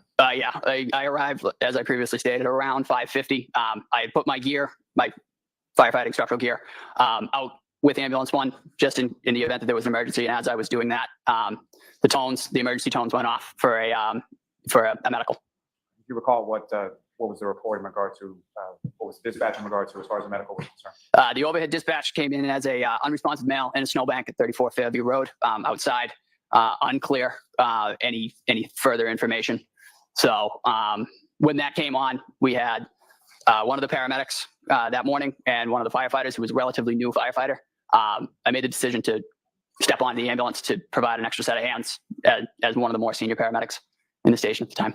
And correct me if I'm wrong, when you step onto the ambulance, you're essentially still sort of getting your gear on and getting dressed, correct? Correct. I was, as the tones were going off, and because I came in so early, I was still in civilian clothing. I had a Canton Fire t-shirt on. So I actually donned my turnout gear for that call. And as far as the other individuals on that Ambulance 1 that were going to that call as well, who were they? So it was firefighter paramedic Anthony Filmati and firefighter EMT Matt Kelly. And Mr. Kelly, he was sort of the less experienced one at that time, is that correct? Correct. So you get into the back of the ambulance and start going to the scene. Now, as far as other sort of vehicles or apparatus, who, if anyone, or what, if any, other sort of vehicles were dispatched on this call as well? The initial dispatch was Canton Engine 3 and Canton Ambulance 1. Due to the severity of the call, depending on how it comes in, the shift commander, which is Car 5, he will usually respond to any significant incident. So he also added himself to the call, just as a senior officer with us. So the final dispatch, I believe, was Car 5, Engine 3, and Ambulance 1. You know who was on Engine 3 and who was in Car 5? Car 5 was Captain Robry. Engine 3 was Lieutenant Greg Woodbury, firefighter Frank Walsh, and firefighter Katie McLaughlin. As far as the Ambulance 1 that you were in, obviously there's somebody driving and there's somebody in the front passenger seat, correct? Correct. And so who was driving and who was in the front passenger seat? I don't want to speak out of turn. I honestly can't tell you who was driving. I was in the back. I was in the back patient compartment of the ambulance, just because there's only 2 seats up front. So I hopped in the back. And so when you're in the back of the ambulance and you're going to the call, what is it that you're doing? You're supposed to yell shotgun if you want to sit up So front. as I previously stated, I was I came in early, so I was donning my turnout gear. I had my boots and structural firefighting pants on. So I finished putting those on and I put the rest of my gear in the back. And as we were driving to the scene of the incident, I started prepping the gear that we were going to need off the initial dispatch and unresponsive mail and snow. So I grabbed our first in bag, which has miscellaneous medical supplies, some IV supplies, and interosseous drill kit. The airway bag, which has just a bottle of oxygen, and then quite a bit of airway management supplies and our cardiac monitor. So I had all of those prepped out and ready to go. So as soon as the ambulance was in park, we could step right out, ascertain what we had, and go from there. So when the ambulance arrived on scene, I had all 3 of those bags on my person, and we were able to, the entire ambulance crew was able to step out and provide patient care. And as far as if you know approximately how much time elapsed between the time that you hear sort of the sound go off and you get in the ambulance to the time that you arrive on scene on Fairview? I couldn't give you an accurate estimation of the time. Like I said, I was in the back. I was trying to prep everything and get myself kind of prepped just in terms of appropriate attire. So I couldn't give you a fair estimate. And as far as when you arrive on scene, you step out of the back of the ambulance, is that correct? Yes. And as far as the weather conditions where you were on Fairview, what, if any, difference was there between the weather conditions there versus the weather conditions when you were arriving at the station? I remember, as I previously stated, I remember it was still very dark. The sun was not up yet. I remember the wind. It was quite windy that morning. The wind had, in my opinion, had seemed to have picked up since my drive in, and the snow was increased. And so when you step out of the ambulance, can you describe to the jury sort of where you go and sort of what is it that you first see when you get out there? So I stepped out of the ambulance and came around with all 3 bags. I could hear a commotion. I could hear some screaming off in the distance. I couldn't really tell you where it was coming from because it was still quite dark. Came around the passenger side of the ambulance, walked in front of the ambulance, and there was a small huddle of 3 individuals and what appeared to be a human form laying in the snow. So we made our way over to that and went from there. And when you come around the passenger side of the ambulance and you observe that, are you sort of turning left or right, or how are you heading when you come around the ambulance? I came out of the ambulance on the passenger side and I took a left. And you make your way over to the patient on the ground, is that correct? Correct. And as far as the other people that you observed around the patient, how would you, or what if any description do you have of those? There were 3 individuals. I believe they were all 3 of them were female. My primary focus was the individual in the snow on the ground. I went right to him. I kind of bypassed everybody from there and went directly to that individual. Is that sort of typically how you approach a scene, is just sort of tunnel vision right for the patient? Typically on a call like that, where if somebody's unresponsive on the ground, you typically go directly to the patient and ascertain if they are breathing and if they have signs of life, because that is a time-sensitive matter. And as far as the individual, not then, but at some point subsequent, did you learn the identity of the person on the ground? It did. It was Officer O'Keefe, John O'Keefe. And how was Officer Mr. O'Keefe's body positioned in relation to the ground when you first approached? So I found him supine, laying in the snow. Immediately went to him and checked him for signs of life. We found none. We found no breathing, no pulse. So we immediately began performing high quality CPR. I was at the head of the individual, so I immediately grabbed out of our airway bag a bag valve mask and began ventilating the patient, trying to get some oxygen into him while the others on scene, like I said, began high quality CPR. And again, maybe pretty well understood. When you use the term supine, what exactly do you mean? He was laying on his back. Laying on his back, his head sort of facing up, is that correct? Correct.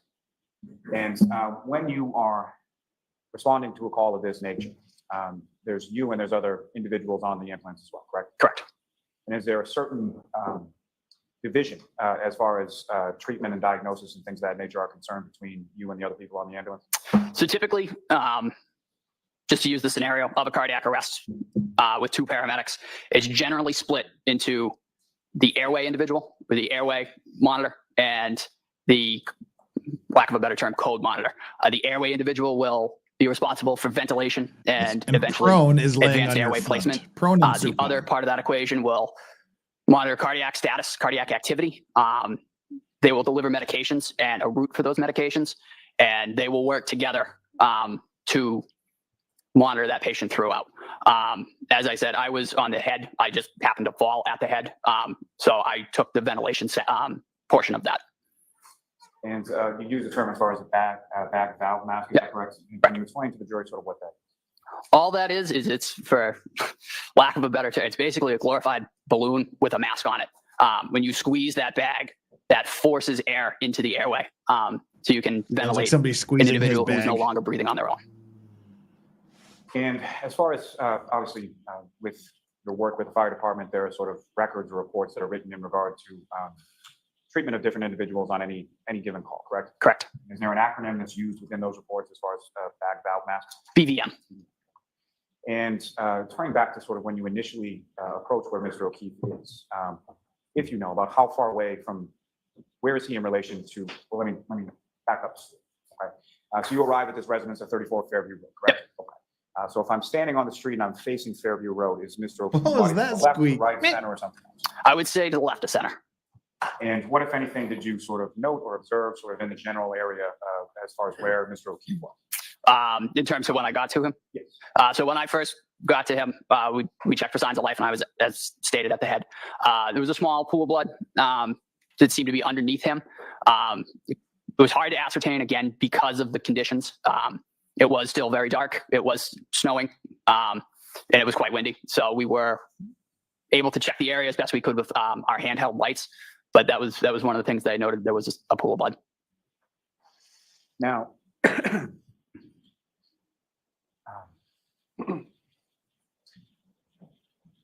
where Mr. O'Keefe's body was in relation to the roadway, if you know, or how far away, where was it in relation to the roadway? I estimated it about where the sidewalk met the front lawn of that residence. That would be my best estimation. Do you have any estimate as far as footage or anything like that? I would say about 6-8 feet, perhaps. That's approximately 6 to 8 feet from the curb. Correct. So you indicated that sort of what are the first things that you're checking as far as when you first arrive at a patient for the time? I'm sorry, could you repeat? That's okay. That's okay. It's my fault. So as far as when you, let me back you up for just one second. You use the term in there as far as cardiac arrest, correct? Correct. Can you explain to the jury what you understand that term to mean based on your training experience? So cardiac arrest is the cessation of a stable cardiac rhythm in terms of life. Typically, it's either asystole, pulseless electrical activity, or VFib or VTAC. Typically, you ascertain that, but there's no pulse. You check any of the pulses, be it a femoral pulse, a carotid pulse, or a radial pulse, you will find nothing. And when that is found, you go to life-saving measures, which is CPR. And just in reference to one other term you used in there as far as asystole, if you could explain to the jury what you understand that term to mean based on your training experience. Asystole, to put it as clear as I can, is a flat line. There's no electrical activity in the heart. Just say flat line. And Not asystolically. So you're working sort of at the head of Mr. O'Keefe, is that correct? Correct. Nerd. And sort of while he's still on the ground, and what is it that you're specifically sort of doing in reference to your treatment? So I was, as we talked about earlier, I had a BVM, bag valve mask, and I had Mr. O'Keefe, I was ventilating him. So I had the mask on his face, and I was giving him positive pressure breaths with that BVM. And as you're doing that, what, if anything else, did you observe beyond sort of the blood pooling you've already talked about, as far as any tactile observations you made of Mr. O'Keefe, any visual observations you made of Mr. O'Keefe at that point outside of the ambulance? He was dressed for the weather. He had several layers on. Other than that, our primary focus was kind of getting him extricated and out of the elements, just because it was, as stated, conditions were suboptimal, and we wanted to get him into an environment with better lighting and some heat, so we could further assess if he had any injuries and go from there. Being killed would so be the other suboptimal. firefighters, paramedics, excuse me, that are on the ambulance with you, while you're doing sort of back valve mask at his head, what, if anything, are they doing? I believe the other firefighters that were dispatched, they were getting extrication equipment. I believe we put this individual on what we refer to as a scoop stretcher, which is basically a long plastic stretcher that we can roll an individual onto and then just pick him up, just for our safety and the safety of the patient. It's just really just a long board that we can pick up and then put onto our ambulance stretcher. So somebody was grabbing the scoop stretcher, somebody else was grabbing the ambulance stretcher, and I believe that was a coordinated effort on their part. And I apologize for keep going back and forth, but if I could take you back just one moment before that. So when you first sort of arrived to Mr. O'Keefe, you mentioned that there were 3 females sort of huddled around. Is that correct? Correct. What, if anything, did you observe any of those females doing with respect to Mr. O'Keefe when you first got there? That group seemed to be agitated. It was a scene of heightened emotions. As I stated, when I stepped out of the ambulance, I could hear screaming. I could hear people yelling. And it seemed just to be, that group was just quite agitated. Now, at some points you are able to get him on the scoop stretcher and then over to the ambulance, correct? Correct. And when you get to the ambulance, what, if anything, did you note as far as what, if any, difference was there in the lighting in the back of the ambulance versus on the front lawn? The lighting was significantly better. All of our ambulances have fluorescent lighting in the ceiling of the ambulance, so those were on, and we were able to see that there was some more injuries once we were able to get him out of his winter clothing. And so to that point, when you sort of first get into the back of the ambulance, what is sort of the protocol? What is it that each of you are sort of doing with respect to patient care at that point? So the biggest priority is continuous high quality CPR. And that is the biggest thing with any cardiac arrest is uninterruption of compressions. So when we got him into the back of the ambulance, we continued CPR throughout. So while multiple people were performing CPR and eventually a mechanical CPR device was applied, those compressions were uninterrupted and others were removing clothing, I honestly couldn't tell you the number of articles of clothing, but I believe a winter jacket and a sweatshirt were removed. And then eventually he was, all the clothing was removed. And that's protocol for any cardiac arrest or any traumatic injury is usually all clothing is removed so we can have unfettered access to the individual to see if there are any other injuries. And why is that protocol? You mentioned earlier, sir, that there is tunnel vision. The absence of clothing kind of helps to remove that. So you can see everything. You can assess everything. And you mentioned sort of a mechanical means of CPR. Is there a specific device that's used for that? Yes, we use a Lucas device manufactured by Stryker. And for lack of a better term, it's basically just a plunger that does CPR. It frees up a set of hands for us, and that can provide CPR uninterrupted as long as the batteries last. Now, at the time that you get him into Mr. O'Keefe into the back of the ambulance and you're removing some of the clothing, what, if anything, did you note at that time or at any subsequent time in regard to footwear? To be candid, I wasn't really looking at the footwear. I believe it was brought to my attention when we eventually transferred patient care at Good Samaritan Medical Center that the individual was missing a shoe. However, that wasn't my primary focus at the time. Good reference. And the items of clothing that were removed from within the ambulance, eventually when you transfer that patient care to the hospital, what, if anything, happens with that? In terms of the chain of custody of the clothing, that is typically brought in either with the individual or after, and that is usually deposited on the floor of the room where that patient is, and then the hospital takes custody of it. Occasionally we'll put it in bags. However, I could not speak to where that clothing went on this case. But fair to say whatever clothing was taken off in the ambulance left the ambulance at some point. Correct. And went to the hospital, is that correct? Yes. Now,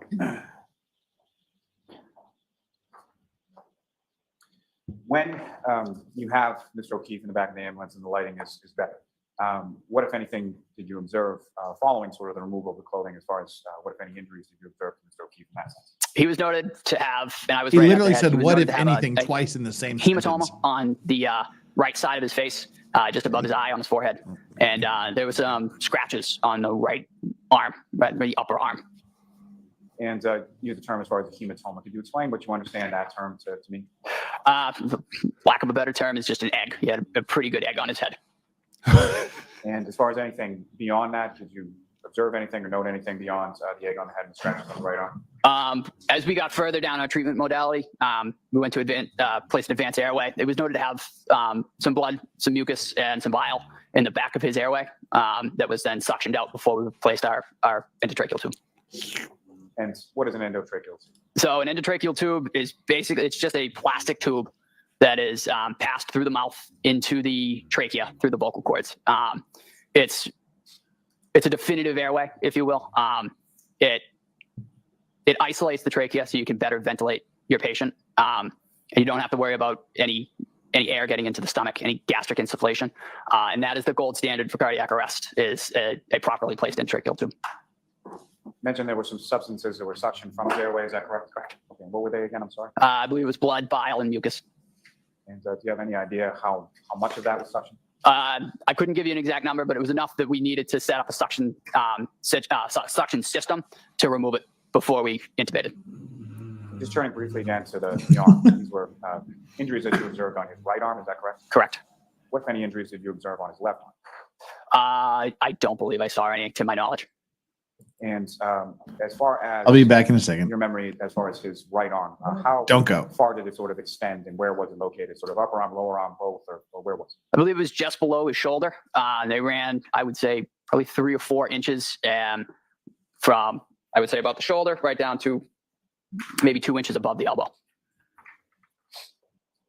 And as far as Mr. O'Keefe's nose, what, if any, observations did you make of that?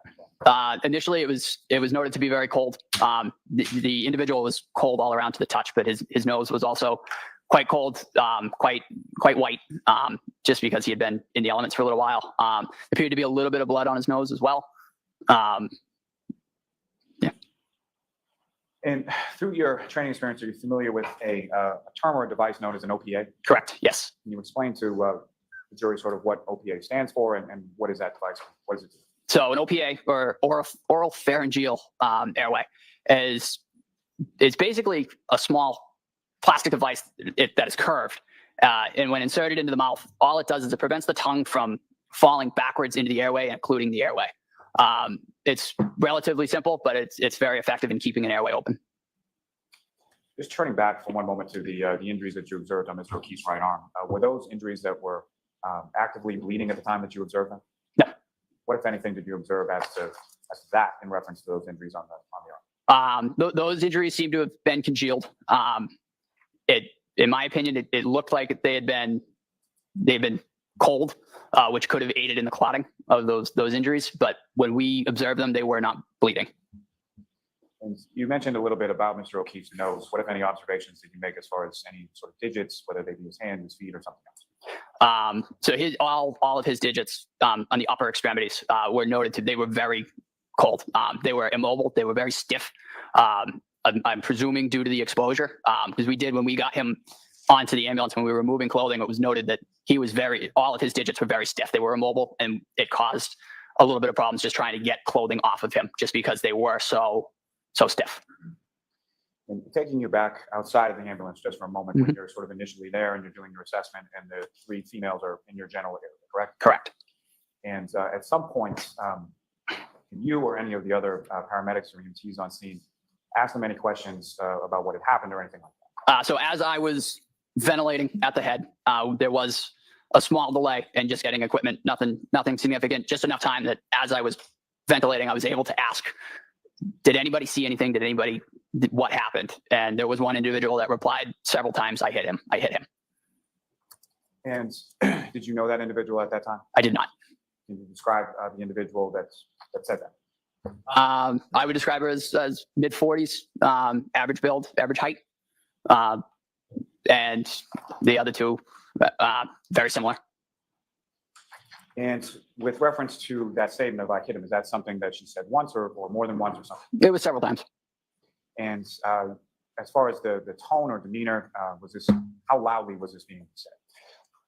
As previously stated, they seemed to be erratic. There was a lot going on in that scene. It did seem to be said over and over and at varying volumes. And then there was just a lot of, everybody appeared to be quite flustered. And the individual, one of the 3 females that said that, what, if any, observations did you make as to her face or anything? The individual that said, I hit him, appeared to have some blood on her face, presumably from attempting CPR prior to our arrival. And you say presumably attempting CPR. When you first arrived at Mr. O'Keefe, what, if anything, did you observe any of the females doing with reference to Mr. O'Keefe? Wow, sorry. Mr. O'Keefe I've been sitting down for 13 hours today. I suddenly got cramps in both calves. That whole group was kind of pacing around, lack of a better term, kind of running around in circles. But Mr. O'Keefe was not being, there was no interventions being done to Mr. O'Keefe when I got to him. And to be clear, sort of when you're in the back, fast forwarding now to sort of in the back of the ambulance, you're, again, sort of focused on the respiratory in the head, correct? Correct. And who, if anyone else from your apartment, is in the back of the ambulance, and what, if anything, are they doing? So at that point, I had myself and Nat Kelly, EMT Kelly. He was kind of with me for the head. One of the, for lack of a better term, easier operations of a cardiac arrest is ventilation. So Matt Kelly was assisting me with ventilations, just squeezing the VVM to provide ventilation. The lead paramedic for the cardiac arrest was Anthony Flamati. He was running everything else. He was running the application of the cardiac monitor He was monitoring the status of medications being administered. He was assisted with that by Katie McLaughlin, Lieutenant Woodbury, and Firefighter Walsh. And at some point, if firefighter Flamati, excuse me, at this point that you're in the back of the ambulance, you don't have any sort of demographic information in regard to your patient, correct? So what, if anything, did firefighter Flamati ask anybody else to do in regard to obtain? I believe he asked Firefighter McLaughlin to exit the ambulance and gather some information from the bystanders in terms of name, date of birth, any significant medical history or medications, just so we could further treat the patient. And to the best of your knowledge, firefighter McLaughlin leaves the ambulance to do that, is that correct? Correct. But you weren't present for any of that, correct? No.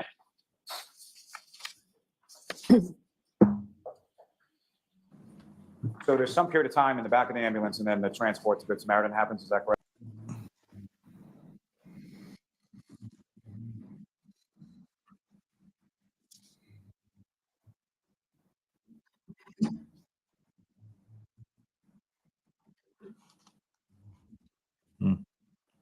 Why did that happen? That was a boomer. That was a boomer moment. Can I have just one moment? Yes.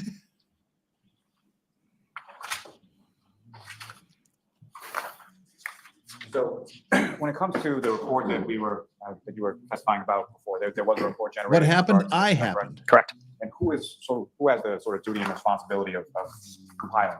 That would have been Anthony Flamati. And have you seen firefighter Flamati's report in relation to this incident? I have. May I approach the witness, Sean? Yes.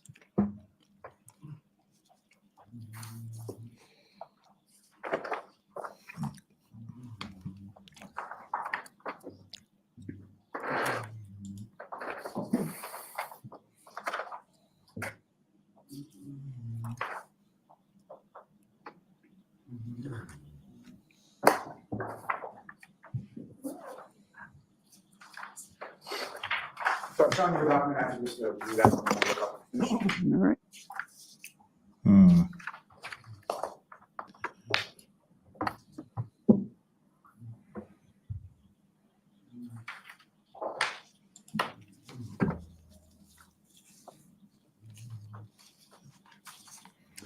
Okay, you just keep looking away there, and while he's doing that, that Do you was recognize fast. that, sir? I do. And what do you recognize that?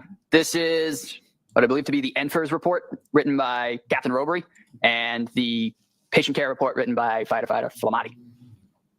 Thanks, sir. May I approach, Sean? Yes. I'm open to introduce and admit the next exhibit. It's already pre-marked, or you're moving to introduce it now? Is there an objection? May have just one go. Okay.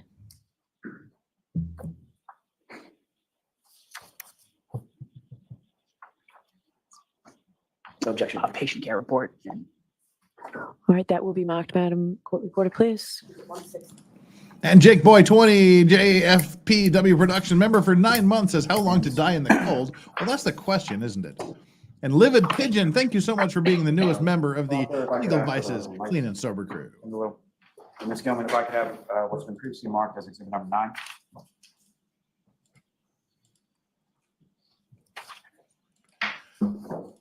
I guess we can still do No, more. Directing your attention up to the screen there and what's been previously marked. Jill Adams, take a shot every time he says, yeah, I no do. thanks, I What do you don't want to die. I believe that's be 34 Fairview Road.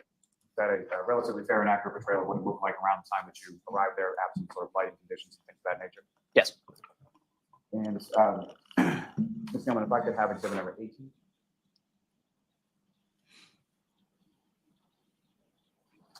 May I approach the witness, Sean? Yes. And don't know if you caught it. This guy is the source of I hit him. Yeah, we just thank you so much, Now, if I could ask you, using DCB that laser Titan, for pointer before bringing you, that up. well, first, let me You are ask you to correct. recognize what's up on screen as exhibit 18. Yeah. Again, 34 Fairview Road. And the area where you first observed Mr. O'Keefe supine on the lawn and the 3 females around him. You see that area in this photograph? I do. If you could, using that laser pointer, just direct your attention to where in this photograph you can see that. I'm so sorry. I would say right around this general area, right about here. And lastly, Ms. Gilman, if I could have exhibit number 14. And again, sir, do you recognize what's up on the screen as exhibit number 14? I do. What do you recognize that? That I believe to be is where we found Mr. O'Keefe. And as far as the pooling of the blood that you observed around Mr. O'Keefe's head, you observed that area within this photograph as well? Yes. You could, again, using that laser pointer, just direct the jury's attention to where in this photograph you observed that. They were right around in this general area. Yeah. Thank you. Mr. Officer, we can have the lights back up. You want me to approach just to retrieve that? left? Yes.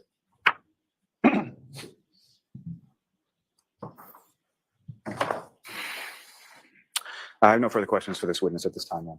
All right, cross-examination. Thank you, Your Honor. This is either going to be very short and to the point, or it's going to be long and brutal. DCV Titans, thank you so much again Sir, for the how are you? You were coming, I want to make sure I get the timing right. You were coming off of nearly a 24-hour shift when you got the call? No, sir. I was reporting for duty that morning. Just starting the shift when you got the call. Understood. I want to ask one quick question that you mentioned just a couple of seconds ago under questioning by Mr. Lally. With regard to the clothing, the normal protocol for clothing that's removed from a patient. Yes. You said it's oftentimes just sort of discarded onto the floor. In terms of in the ambulance or at the hospital? Either one. Yes. Okay, both? So typically, when we remove clothing in the back of the ambulance, it's generally done with trauma shears. So we will expose and then kind of fold over. That clothing is then usually left in place. We'll do a quick roll just to check the back of the patient, and then he's usually rolled back if there's nothing found, and it's typically left there. In terms of like big puffy jackets, if you cut a puffy jacket, it just makes quite the mess. So yeah, exactly. It's a disaster. So typically those bigger jackets are just removed, and that is when we removed that type of article of clothing, that's when we noticed that his hands were quite rigid. So that's what happened in this case. Correct. You removed the big heavy jacket, discarded it, got it away from the body so you could better assess the injuries. Correct. And it was only then, after you removed this big heavy winter coat, that you could assess that his hands were stiff and cold. We noted the hands, but it came more into light, if you will, when we removed that coat. Got it. And you have as good a memory about that as you do the rest of the scene that morning. In terms of removing the article of clothing? Correct. I did not remove any article of clothing. I was ventilating. But you remember him having the big jacket on? Correct. Okay. And you remember that as well as you remember the other specifics of the incident? Yes. Okay. When responding to a scene, I want to dovetail on the same subject, but just come at it in a little bit different way, if you indulge me. When responding to a scene, one of your jobs has to be to sort of immediately take note of and assess the situation of the patient that you're dealing with, correct? A motorcycle accident is going to be very different than a drowning. Exactly. Someone in this case exposed in a snowbank, you're going to deal with or assess and note the weather. Mm-hmm. Is that yes? Yes. You're also going to note and assess the condition of the patient. Correct. As it pertains to the weather. Yes. So someone, for instance, that's in a snowbank naked, mm-hmm. no clothes on at all, is going to be a little bit different assessment than someone who's completely dressed for winter, correct?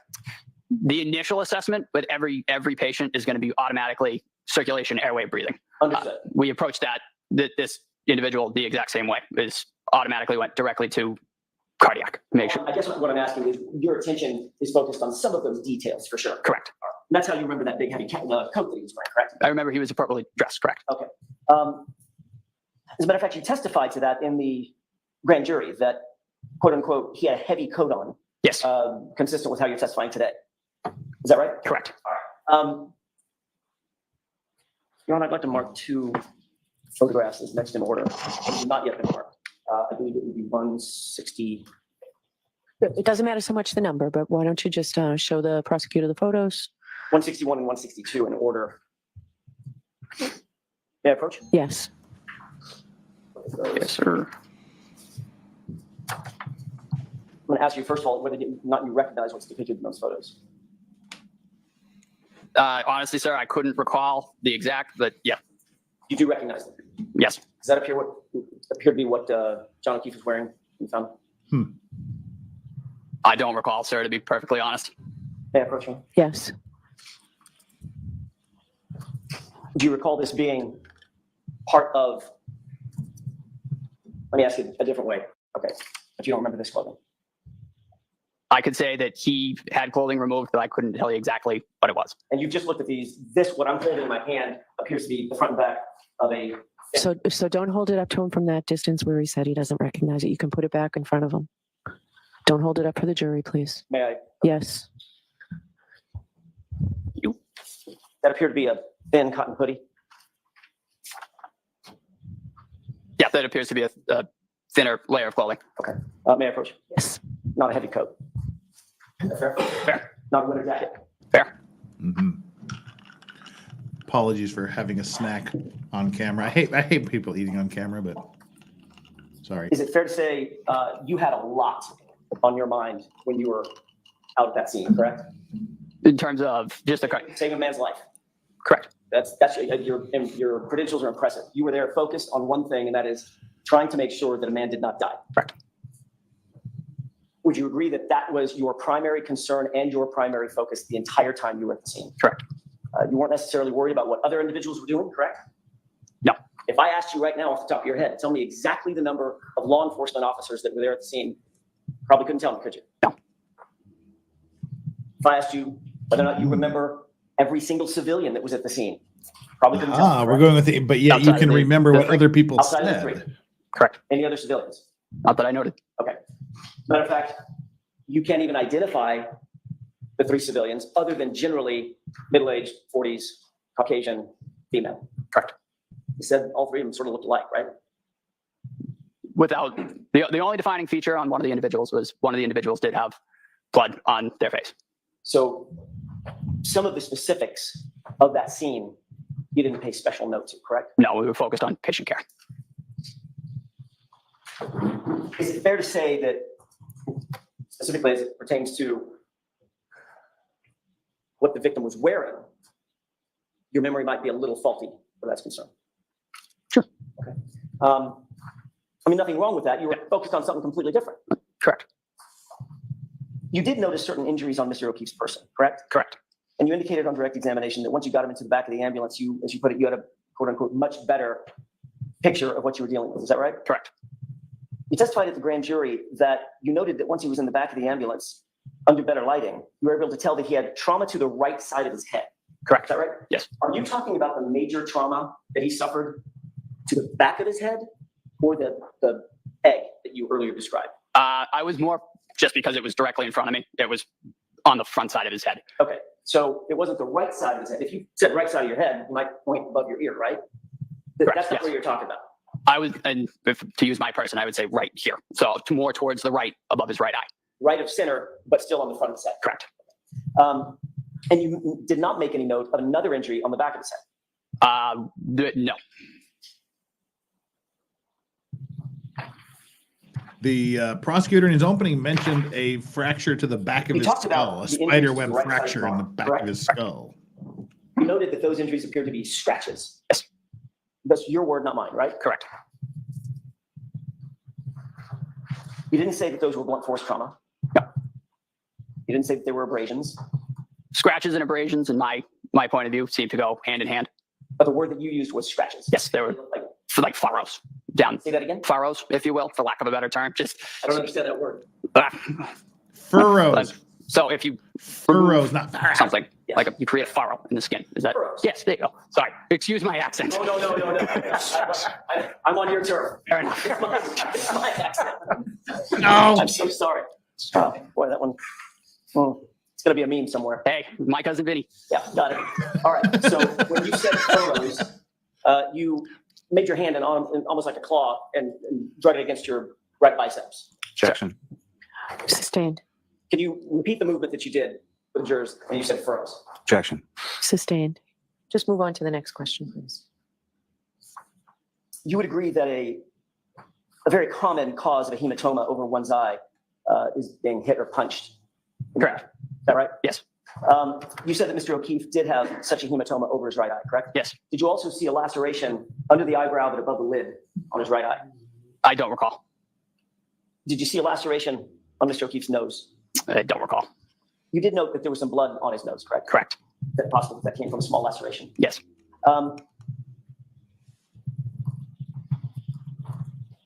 In your experience, well, let me ask another question. Did it look like he had, in addition to the egg on the right side of his head, in the front, did it also have a black eye on the left side?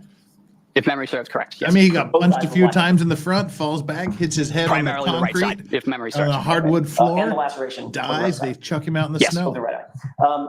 Are those injuries that you just described consistent? Reasonable or doubt. Consistent with some sort of physical altercation? Objection, Your Honor. Sustained. Next question, please.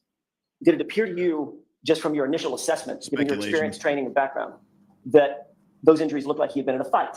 Objection. I'll see counsel at sidebar. All right, that's her getting tired of the speculation thing.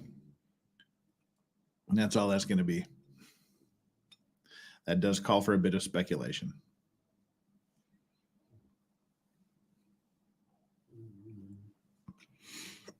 No, excuse me. All right.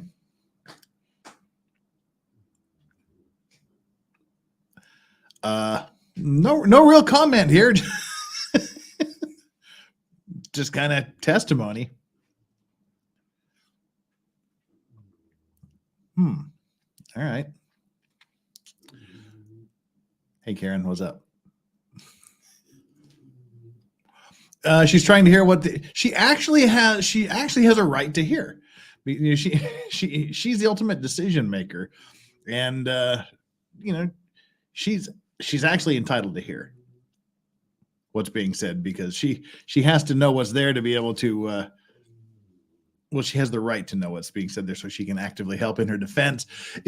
I know, like in a lot of places, a lot of times in the Wisconsin courts, you'll see they'll actually give them a speaker, so that they did it in the Murdoch trial as well, I believe, where they gave them an earpiece to where they could hear what was being said during the sidebars.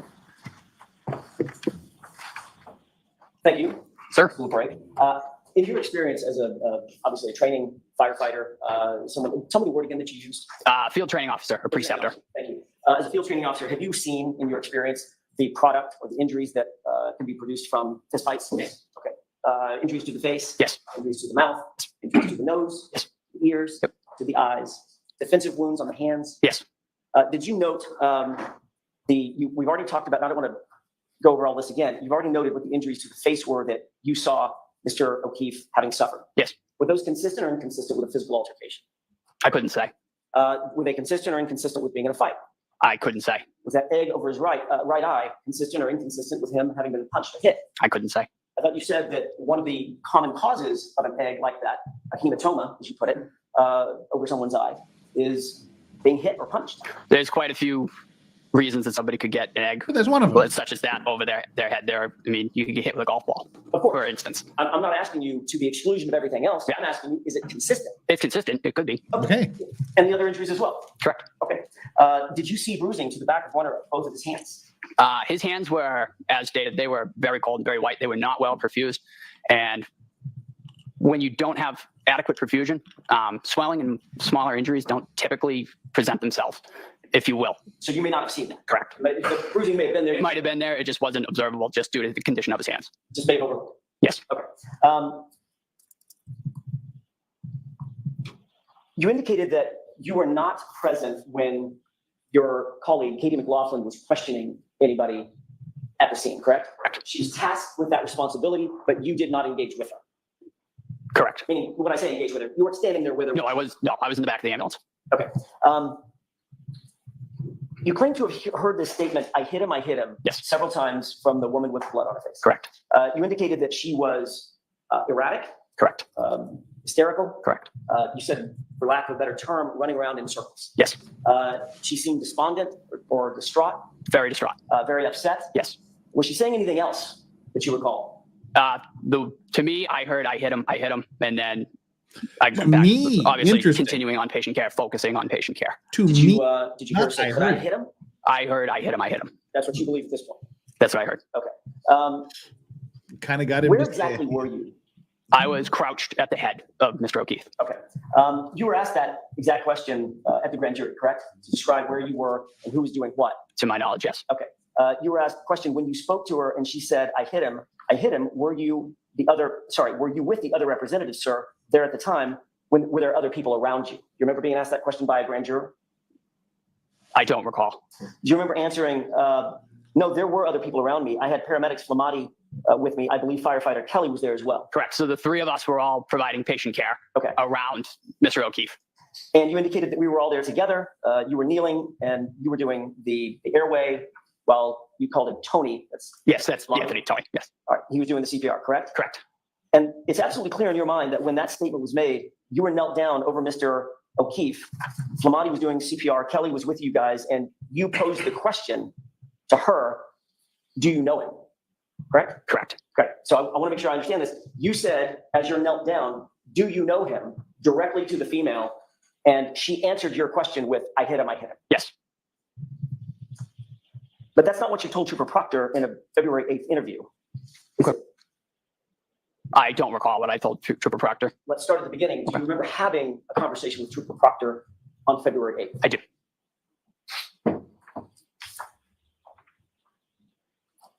That was obviously much closer in time than your grand jury testimony, correct? Correct. And years closer in time than your testimony now. Correct. Do you recall on February 8th telling Trooper Proctor that while you were rendering aid, you heard Karen say, I hit him, to another female on the scene? To another female, as I stated, I heard several times I hit him. In terms of who that was directed towards, I mean, again, focused on patient care. Understood. My question was a little bit different. Do you recall telling Trooper Proctor specifically that while you were rendering aid, you heard Karen say, I hit him, to another female on the scene, and the other female told Karen to be quiet? I do recall that. Okay. That's not what you testified to today, though. Okay. Matter of fact, What do you mean, that story okay? has changed to you posed a question and she answered your question, correct? Correct. So which is it? So when ventilating a patient, typically that is also used to gather information from bystanders, because as I'm ventilating, I can real quick look around. Do you know this individual? Do you know anything about this individual? That's fairly typical for any scenario in this. It's a very quick information gathering strategy. But you'll agree that your testimony today has changed from what it was from your statement to Trooper Proctor on February 8th. I don't know if it would so much say change, sir. To be honest, I don't fully recall that meeting with Mr. Proctor. You don't, I'm sorry. I remember meeting with him. However, I don't fully remember what was discussed. So it's fair to say that your memory is a little bit faulty as it pertains to that time frame. Absolutely. Ooh, just got him to question. His memory is faulty about that period of time. Ouch. That's a big admission.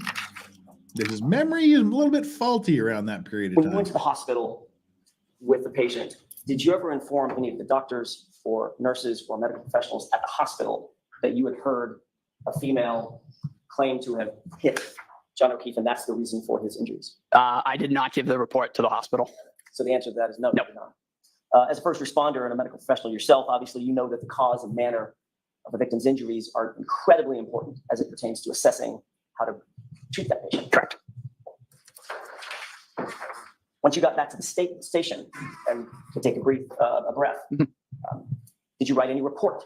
I did not. No, I did not write the patient care report. So you didn't write a report, just to finish my question, you didn't write a report that said, by the way, while I was out of the scene, I heard a female say, I hit him, and that's the cause and manner of the injuries. Not to my knowledge. Well, you would know if you wrote a report that said that. Correct. And you did not. I did not write the patient care report. Okay. At any time that day or any day subsequent thereto, did you contact the Canton Police Department, which were the first responders? I did not. So let me finish my question. And say, by the way, just so you know, I heard this woman say, I hit him out of the scene. I did not. Did you ever, on that day or any day subsequent thereto, contact the Massachusetts State Police and say, I heard this person say I hit him? I did not. So the first time you ever repeated that statement was on February 8th with Trooper Proctor. Correct. And by the time we've come full circle to today, that statement has now pivoted. In terms, You didn't you didn't overhear the person say it to a female. Now she's talking directly to you now. she spoke directly to me, yes. Have you, just one last point. You've obviously noted that this case has gotten an enormous amount of notoriety, correct? Correct. How many times would you say that you've discussed this case and this incident with your fellow firefighters? It's brought up around the station semi-frequently. However, being involved in it, we try to stay clear of it just because we are involved in it. So the answer is, there's been many discussions. Yes, Probably daily. frequently. Have any of those discussions helped you with what you earlier described as a little bit of a. Okay, we got about 30 minutes left here. They just wrapped up for the Just gonna day have in that. real time. Have they? Repeat the question for me, sir. Sure. Have any of those discussions helped you with what you earlier described as a little bit of a faulty memory? The memories that I have and the ones that I'm bringing up, I don't believe that they've changed. You know, I played them over in my head to the best of my ability, and I don't believe my story is swayed. If they've been enunciated incorrectly on my part, it wasn't intentional. Understood. And nobody's casting aspersions. Memory's a funny thing. So your memory is as good about that as it is about that winter coat. Yes, sir. Thanks. Ooh. That's all I have. Mr. Lally?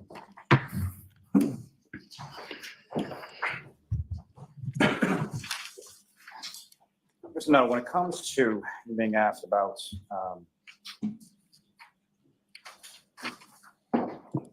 consistency of causality as far as different injuries that you observed on Mr. O'Keefe, correct? Rephrase that for me. Sure. Poorly phrased on my part. So you have been asked on cross-examination about some things that the injuries you observed on Mr. O'Keefe could be consistent with as far as having been the cause of those, correct? Correct.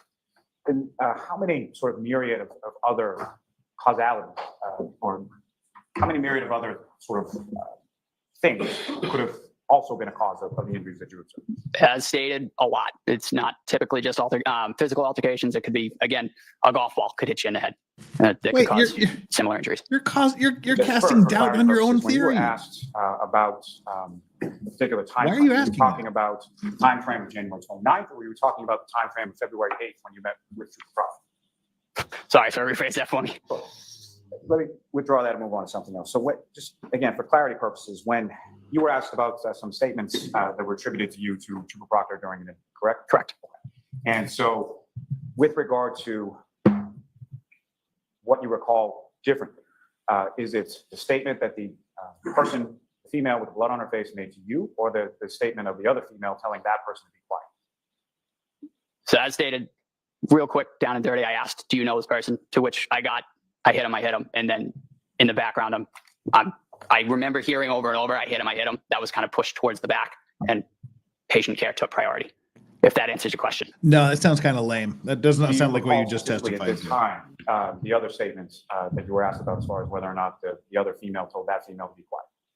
I do remember that, correct. And the other statement as far as the female with blood on her face, and again, that was the differentiating character between the two females that you observed there, correct? Correct. And your memory of that statement is I hit him, correct? Correct. Nothing further. All right, Mr. Nuttall, you are all set, sir. Thank you, everybody. Do you have another witness, Mr. Lally, to start? Yes, sir. Your Honor, the Commonwealth will call Mr. Anthony Flamati to the stand.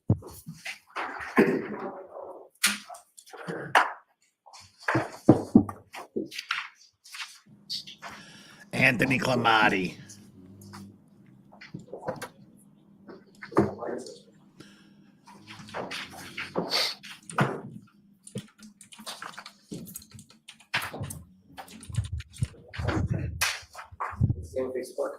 Raise your right hand.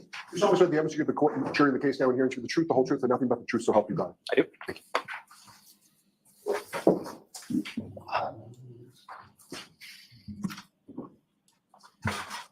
Whenever you're ready, Mr. Lally. Good afternoon, sir. How are you? Could you please state your name and spell your last name? My name is Anthony Flamati. Last name spelled Flematti. Flamati. How are you employed, sir? I'm a acting lieutenant at this time for the Canton Fire Department. And how long in total have you worked for the Canton Fire Department? Got hired in 2015, July of 2015. So coming up on 10 years. And prior to working with the Canton Fire Department, what, if any, other work did you have within sort of the same field? So in the same field, I worked for the Athol Fire Department for a few years, hired in 2012, March 2012 until July of 2015. So just transferred departments. And even prior to working with the Athol Fire Department, did you work as an EMT anywhere? Yep. So I worked as an EMT for American Medical Response out of Springfield and Holyoke. Worked for Fallon Ambulance. Started basic level of EMT around 2008, and then just different private ambulance companies around the state. And just starting with the EMT side of it for the first, what, if any, training did you receive or education did you receive prior to getting your certification as an EMT? There's different levels of certifications for EMTs. The EMT basic starts out with about 6 months, a couple nights a week for about, like I said, about 6 months. Real quickly, while he's just going through his CV here. I just wanted to make sure we didn't skip out on DCV Titans 20 Canadian dollar super chat, which now makes you the Vice Rax of the day. There's your bell. My theory, the one lady, the sister, hit the victim for some reason. Dog that's not good with strangers jumps him, scratches his arm, and knocks him back, hitting his head. They kick him out while he's woozy, drops in the yard. That's not too far away from what I'm thinking. I'm thinking they got in a fight for some reason. The dog steps in, guy gets punched in the face, falls back, hits his head. They dump him in the snow. That's kind of what I'm thinking. A ride time phase, which is about 200 to 300 hours, depending on skills, what you need.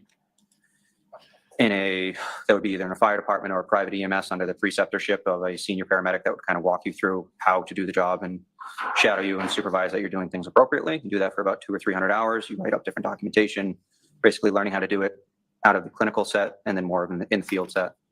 After that, you would, whatever job you have at that point, you would do an additional practical assessment, again, about 6 or 7 different stages of evaluation for physical skills.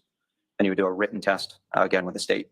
At that time, it was the state, Massachusetts, to certify you as a paramedic. And after that, they have another 2 to 6 month preceptorship within the department to acclimate you to the physical location that you're working in. And so there's a written portion and a practical portion, Yes. both the EMT as well as the paramedic training. Yes, that's correct.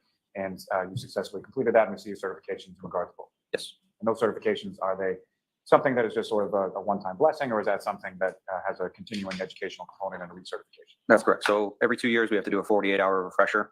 So it's continuing education classes as far as national core curriculum classes that the national standard holds us to.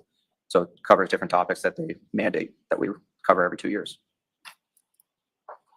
And your certification is up to date at this point, is that correct? Yes, sir. You mentioned that you're currently a lieutenant within the Canton Fire Department, is that correct? Yes. And how long have you been, have you had the rank of lieutenant? I'm a temporary acting lieutenant, so I've been that since, I believe it was February, up till this time. And within the town of Canton, how many fire station or firehouses do you have within Canton? So we have 2 different stations, headquarters and Station 2, that we operate over. Do you work specifically in one, or does it sort of rotate between the two? Depends on the rank. So as a firefighter, we rotate through the different positions or different stations. As a lieutenant, I'm the lieutenant right now at Station 1, so headquarters. And where is Station 1 located? 99 Revere Street. And with respect to each of the 2 station houses, how many sort of different vehicles and apparatus are located? So we have, depends on what's obviously in service for mechanical issues and stuff, but and they remodeled the entire a primary basement engine, of the a house. backup engine. We try to have at each Before it station. was We have sold. 1 tanker truck, 2 ladder trucks. We have 2 primary ambulances and then a backup ambulance as well. So we try to have at least 1 engine, 1 ambulance, 1 ladder at each station, and then we'll have the backup pieces for that. And I believe our tanker truck right now, or our water truck, is out of Station 2. And Station 2, where is that located? 7 Sassamon Street. Now, as far as the sort of shift, how many people are assigned to, when you're assigned to, let me ask you this first. When you have a shift, what hours does that shift sort of concern? So for shifting or shift work, it's 8 a.m. to 8 a.m. the next day. So we're 24-hour shifts. We'd have a 24 period off from work, another 24, and then we're off for 5 days. And when you're assigned to a certain shift for that 24-hour period, are you assigned to sort of a specific duty or a truck, or how does that work? We're usually just assigned to a specific position for either the 10-hour or the 14, depending on rotations, overtime, that kind of stuff. But we're usually assigned to an individual piece or individual position for that shift, at least, whether it's a day shift or the whole 24. And so starting with just the ambulance, if you're assigned in the ambulance, how many people and what are the different roles in the ambulance? So the ambulance, we'd have 2 people assigned to the ambulance. We rotate either through seniority or through care level, whether paramedic, EMT. If you're both paramedics, then it would go by seniority and swap back and forth for call volume and teching, who's in charge of the call. And then we would also cross-man with the ladder as well. So depending on the call that comes in for service, we would either, on a fire call, we could take the ladder, medical call, we could take the ambulance. And with respect to the engine, how is that sort of divvied up, or what are the different roles on an engine? So with the engine, if we have a full staff of 13 members, we would have 4 people on the engine. If there's a couple people off vacation, that type of thing, we could do, it's the driver, the step, and then the lieutenant in charge of the engine. Now, if I could turn your attention to January 28th, into the evening of January 28th, into the morning of January 29th, were you working on that occasion? Yes. Okay, you were working 8 a.m. on the 28th until 8 a.m. on the 29th, is that correct? That's correct. And which firehouse were you working out of on that occasion? believe it was Station 1 at the time. And what was your assignment in relation to that shift, whether it was ambulance, truck, or engine, whatever? That would have been Ambulance 1. And who, if anyone else, was assigned to ambulance 1 along with you at that time? At that time, I was working with Matthew Kelly. We have a lot of similar names. And what, if any, disparity was there between sort of the experience that you had versus the experience Mr. Kelly had at that time?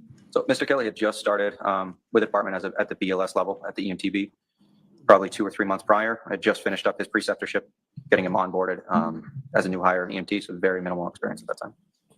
So fair to say any sort of medical calls, you would have been sort of what they call the lead paramedic, is that correct? That's correct. Now, with reference to that particular time frame, 28, 29, what, if anything, were you aware of as far as sort of weather forecast? So leading into that shift, I knew there was a storm coming, and I had always lived a good distance away from work. So I would try and tie overtime shifts in so I wouldn't have to commute more than once back and forth. But with the storm coming, wanted to not have to drive into the weather. So I pick up overtime the night before that shift. And about what time did you arrive the night before? The night before I arrived at 6 p.m. 6 p.m. is the start of the shift. And so you were essentially on shift for a relatively significant period of time leading into the morning of the 29th, correct? That's correct. And you mentioned that there was a storm that was forecasted. What, if anything else, do you recall about sort of what type of storm or what was predicted? Predicted it was going to be a pretty significant storm, heavy winds, heavy snow. Not something I wanted to drive in the morning. So if the opportunity arose, I took the overtime for that night. What did it turn out to be as far as? Exactly as predicted. We hadn't gotten much snow up until about midnight or so, and then snow developed since pretty much then on. And in a moment, I'm going to ask you about calling around 6 a.m., but just if I could take you back a little bit before that, over sort of the overnight shift, did you have any dispatches or calls that you responded to, say, after midnight but prior to 6 a.m.? I don't believe so. I don't recall how many calls were prior to that. That one was kind of the key of the night. So you mentioned sort of, what, if any, memory do you have as far as like sort of when it started to snow? It would have been after 10 p.m. for sure, but I'm not sure exactly. Now, turning your attention to a little bit after 6 a.m., you get a dispatch for a medical call, correct? Correct. And just prior to that, what about time did you sort of get up, rise, and sort of, start doing things around the station that day? So shift change usually happens around 8 a.m. in the morning. It takes a while to get everything ready for normal business hours. We try and get the station prepped for public that come into the building or just people passing, going around. We try to prepare the sidewalks, the apron. So we get up around 5:30, if depending on call volume throughout the night. Sometimes we're up throughout the whole night. But we got up that morning around 5 to shovel, snow blow, salt the public walkways, that type of thing. And specifically when it comes to the apron, that's sort of the area in front of the garage doors, is that correct? That's right. And so why is it so important to sort of clear off the apron as far as snow is concerned? So as far as in front of the apparatus doors, is a very limited height clearance between the top of the fire apparatus and the actual garage bay doors. So a few inches of snow would be enough to cause us to bump into the ceiling of the apparatus garage doors. So we have to keep that relatively almost bare to be able to pull the apparatus out without causing any damage. And about what time was it that you and the other firefighters at your station started to sort of clear off, whether it be the parking lot, the apron, or anything else as far as snow? I'd say about 5:15, 5:30. And at the time that you get this call, shortly after 6 a.m., about how much snow was on the ground at that point? It's probably 4 to 6 inches. And this dispatch that comes in shortly after 6 a.m., what was the dispatch in regard to it, and where were you dispatched to? So we didn't have much information going out the door, just that there was a man on the side of the road. And we knew due to the weather, there could be a significant call. So before I leave and depart on that just for 1 second, when it comes to when you're outside sort of shoveling off the apron and clearing some of the parking lot, in addition to the snow, what, if anything else, did you note as far as sort of weather conditions, visibility, things like that? So visibility was extremely poor. High winds, probably 20, 30 mile an hour winds. Temperature probably in the 20s, with still actively snowing at the time. And the winds, to the best of your recollection, was this something that was just sort of gust, or was it sort of persistent? Sustained winds and then probably gusts as well. And so you received this dispatch, He really likes to ask what kind of wind it was. If anyone is in the ambulance with you when you respond. So responding in, I had myself, Matthew Kelly, and firefighter Nuttall had come in early as well to try and beat the storm and get in on time, because he was scheduled to come in at 8 a.m. that morning anyways. But with the heavy snow, wanted to make sure he could get in and be able to relieve the people coming off. This is prosecution right Within now. the ambulance, where was everybody sort of situated on route to the call? I believe Matthew Kelly was driving, I was in the passenger seat, and Nuttall was in the back of the truck. And as far as during the course of your going from Station 1 to the scene on Fairview Road, what, if anything, did you know as far as sort of road conditions, visibility as you were driving? So that neighborhood is actually relatively close to the station, so you normally get there in a couple minutes, but it was slow driving over there. So I remember going pretty slow to get over to the scene. And as far as this particular time of day, what was sort of the lighting like at that point? Had the sun come up or anything like that? Sun had not come up yet. It was still dark, heavy winds, heavy snow, so visibility was almost zero. And as far as what, if any other sort of apparatuses from your station were dispatched to this call as well at the same time? So the other call would have been, So it the other does. vehicle would have been engine 3. Why no one mentioned that for the last just 2.5 hours is beyond Car me. 5 will But sometimes go. That's the shift commander. I for the guess I'll department, change it for the last depending on 20 the nature of minutes. the call, how it comes in, and the ambulance. So it would have been the 3 apparatus. Do you recall who, if anyone, was in either car 5 or the engine? So car 5 would have been, at the time, Captain Wendell Robery. In the engine, it would have been Frank Walsh, Katie McLaughlin, and the lieutenant for the engine was Greg Woodbury. And you mentioned it took a little bit longer than without the weather to get to Fairview Road. Is that correct? That's correct. If you have any idea approximately how much time elapsed between the time that you received the call and the time that you arrived on scene? I'd have to refer to the EMS report. That is going to be more accurate, but I believe it was 5 or 6 minutes. And to that point, with any call, there's an EMS report that's prepared by, who is it prepared by? So it's usually the person who texts the call or is in charge of the call. This was an ALS level call, so it would have been myself. So you wrote as far as the report in relation to EMS arrival, and within that is contained sort of different times that things happen along the way, correct? Correct. And the times that are noted within that report, is that something that's noted as it's happening, or is that something that you go back and figure out at a later time? So as we're going through the call and radio messages are sent, that's all documented on a third party that documents timestamps, things like that. As far as on scene, transport, clear from the hospital, that type of thing. It's all third party documented. And Coach Witness, John? Yes. Yeah, he said that Karen was the one that heard it. He said he heard her say it, the one with blood on her face, say it to someone else. Specifically turning to the 7th page and asking for direct attention to the far right column. You see that portion of the report, sir? Yes. Okay. First and foremost, what I played before you at Exhibit 160, that's your report, correct? Correct. Okay. And on that right column of the 7th page, Andrew, what, if anything, do you see with regard to the times? So we have our dispatch time, 6:06, en route time, 6:07, on scene, 6:14, at patient, 6:15, and we had transported from that scene at 6:27 and arrived at destination at the hospital, 6:45. That destination hospital would have been Good Samaritan Medical Center, is that correct? Correct. Now, if you could, going back to sort of your dispatch from Station House to Fairview Road, can you describe sort of the path as far as what direction, what route you took to go from one to the other?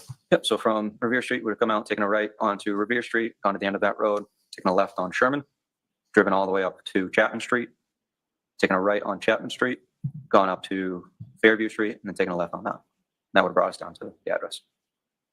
And as you're coming down Fairview, are you familiar with that area? Yes. Okay. And so as you're coming down Fairview, is there any kind of grade or elevation to the roadway as you're coming down? Yep, so that is a downhill towards about halfway down the road, so a pretty good grade that's coming downwards. And the address that you responded to with 34 Fairview Road, when you're coming from the direction that you were coming off of Chapman, is that a residence that's on your left or right or something else? That would have been on the left. And when you arrive on scene, what, if any, other sort of vehicles or apparatuses do you observe beyond sort of what you already described as it? So we had the fire apparatus. There's another vehicle, bystander vehicle, that was on scene as well. I don't recall if police were on scene at that time, but. And when you first sort of pull up to the scene, what, if anything, is it that you observe even prior to getting out of the truck or the ambulance? So as we're pulling up to the scene, we see 2 female parties, non-uniformed personnel, that were going back and forth between the body and the side of the street, back and forth. Appeared to be a female party that was pushing on his chest and then going back and forth between the other female party and the patient. And again, so when you first sort of pull up, you're able to see the body on the ground, is that correct? It was, yes, you could see a body, but it was very hard to see that distance away. And do you recall any sort of like overhead or ambient lighting, street lighting or anything like that illuminating in that area? I don't recall. Now, this individual, as far as the person on the ground, at some point you were able to subsequently identify who that was, is that correct? Yes. Okay. Who did you identify him? So identification won't normally happen right at that bedside. That's not really relevant to initial treatment. We found out who it was when we got into the ambulance and we were able to do a more thorough search once interventions had started. But when you first arrive on scene, fair to say you're primarily or only sort of concerned with patient care, correct? Yeah, correct. To the point you sort of tunnel vision to the patient, correct? Yeah. So you arrive on scene and you get out of the ambulance and where is it that you go? So we then go grab all of the equipment that we're going to need to work on the patient, and then we bring that equipment over to the patient side to be able to start treatment. All right, Mr. Flamati, I'm going to stop you there. I'm going to stop you, Mr. Lally. Jurors, that's it for today. We are not in session All right. tomorrow. Remind you, please do not discuss this case with anyone. Don't do any independent research or investigation into this case. If you happen to see, hear, or read anything about the case, please disregard it, let us know. We'll see you on Thursday morning, and Thursday will be a hot day. Thank you very much. All rise for the court, please.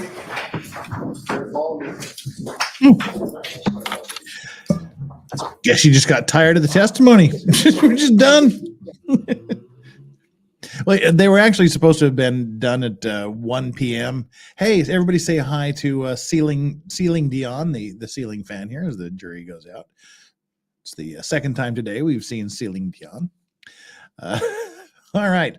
Well, I guess they were only supposed to have a half day. They're supposed to finish at 1 p.m. Eastern. They went to about 2:20. No, 1:20. They went a little overtime. So I guess there's no testimony tomorrow. There's no court tomorrow and half a day on Thursday. I'll try to get a lot of sleep tomorrow, and we'll probably do this again on Thursday. Not sure what we'll do here on Thursday. We have been doing on Thursdays the retro trial of Donald Hartung. We might just skip it and do this live. I think that's probably what we'll do. We'll probably take a break on the retro trial and just do this live on Thursday. So here's what's going to be coming up the rest of the week. Before anybody leaves, pay attention here. Tomorrow we're going to be doing more of the Clayton Eckert tonsil twins submissions by both Clayton Eckerd's side and Laura Owen's side. Thursday we'll do this trial again for the half day. We'll do it live. And Friday, there is a huge possibility there will not be a show on Friday. Normally I do a Friday evening show. If there is a Friday show, it will be Friday morning, because Friday night U.S. time is Saturday morning my time. Saturday morning, I'm effing off to go camping for 3 days. Monday's a holiday here, so I'm going to go camping from Saturday morning till Monday afternoon. Just me and the dogs grabbing the tent, grabbing a 1.3 kilogram, about a 5-pound tomahawk steak, and some other miscellaneous food items, and lots of liquor and lots of cigars and pipes. So we'll do a camping thing over the weekend. I'll just be sitting there. So we'll probably do like a members only stream or something like that while I'm camping, just to hang out for a bit. Then Monday, I promise we will have a Maritime Monday. Most likely a real-time Titanic sinking video. I mentioned like at the Titanic anniversary a few weeks ago on that Maritime Monday that I had reached out to the part-time explorer that made this amazing video. Real time, they do it every year, a real-time commentary on the sinking of the Titanic with a panel of experts to talk about what everybody was doing at what times as the ship is sinking in real time. It's really, really fascinating. I asked for permission to use it. He finally got back to me, and he gave me permission to use the video, and actually suggested that the part-time explorer actually suggested that we collaborate at some point. That would be way cool. I would love that very, very much. So we'll probably look at some of that video on Monday. And then who knows what happens after that. But next Friday, a week from this Friday, will be my 2-year anniversary F It Friday stream, where we just say F it. It'll be the Vacation Fund 2-year anniversary 75,000 subscriber griftathon. It'll be a multi-purpose griftathon a week from this Friday. Don't miss it. And then at the end of the month, from the 25th of May until June 8th, I'll be on vacation for that 2-week period. I'll do what I can to as far as streams go and things. Won't be a lot, but I'll try to pop in a couple of times during that week, have some stuff locked and loaded and ready to be uploaded just automatically, so the algorithm doesn't forget me. But if so, just for meetups, as far as meetups goes, if anybody happens to be in Las Vegas from May 25th to May 27th, give a shout. Hit me up in my Twitter DM. And we might be able to make some arrangements to meet up. I will be there. Flux is going to be there. I mean, if you're here in chat, our very own House of Flux, she will be there. Jess, Moxie Dame Jess will be there. Ari Jacob we're going to go out with Ari Jacob, 1 or 2 nights while we're there. Possibly Tiffany Fong. Trying to get Anna, that Star Wars girl, to pop on over from Cali, just to kind of hang out for a weekend. So if any of you happen to be there, I said May 25th to 27th, let me know. We might be able to hook up somewhere for drinks or shenanigans of some sort. And then I'll be in Utah from May 28th to June 8th. June 7th, I'm leaving early morning on June 8th. So about 10 days. And I'll do two separate meetups in Utah. Dates to be determined. One will be in Salt Lake. Probably June 6th or 7th.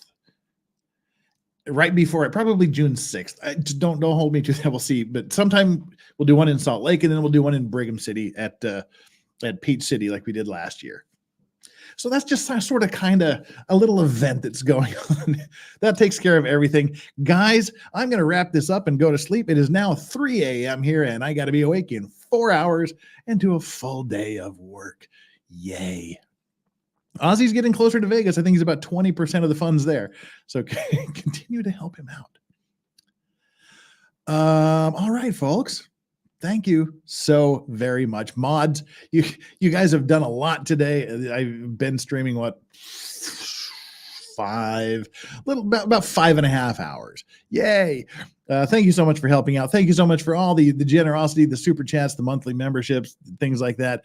Make sure you hit the like and subscribe button on your way out. I've closed my streamer. Let's check out. We got to do 2 things here. We got to figure out where we're going to send you next and what the results of the poll were. So I got to get back to my content section. While I'm doing that, again, make sure you hit the like button. Make sure you hit the subscribe button if you haven't already done so. Subscribe, you'll like it. We do this kind of stuff. This is what we do. All righty. What do we got here? The poll. The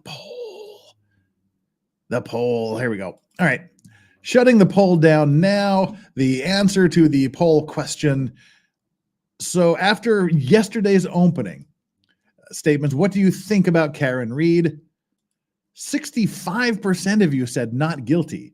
5% say guilty, and 30% say you didn't see it, so you don't know. Fair enough. That's only 5% of you say guilty. That's a very, very low number. I wonder what's going on over at Law and Crime, what they're thinking, because they're always kind of weird. But I think everybody is generally behind Karen Read on this one. I don't think there's a lot of disagreement. Right now, let's find out where we're going to send you off after this, shall we?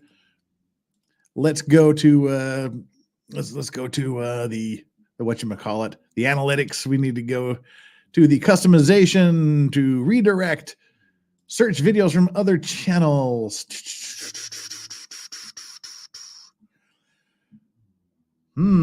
Tax troubles in Michigan. 3 different Mystery Science Theater channels. Cellulite podcast. Well, let's just head on over to Nick Staro's trial. Watch the Young Thug trial. If you want some more trial stuff, you can go over and watch Nick Staro. The Young Thug Rico trial. Gang expert is offended by the word plural, apparently, is what he's saying. I I don't know what that means, but we'll find out. All right, everybody. Thank you so much for being here. We'll see you tomorrow for the tonsil twins. And until then, please enjoy yourselves. And whatever you do, wherever you are, make sure you're just enjoying those legal vices. It's me, Jeff the Lorax, saying have a great day or night. Bye now.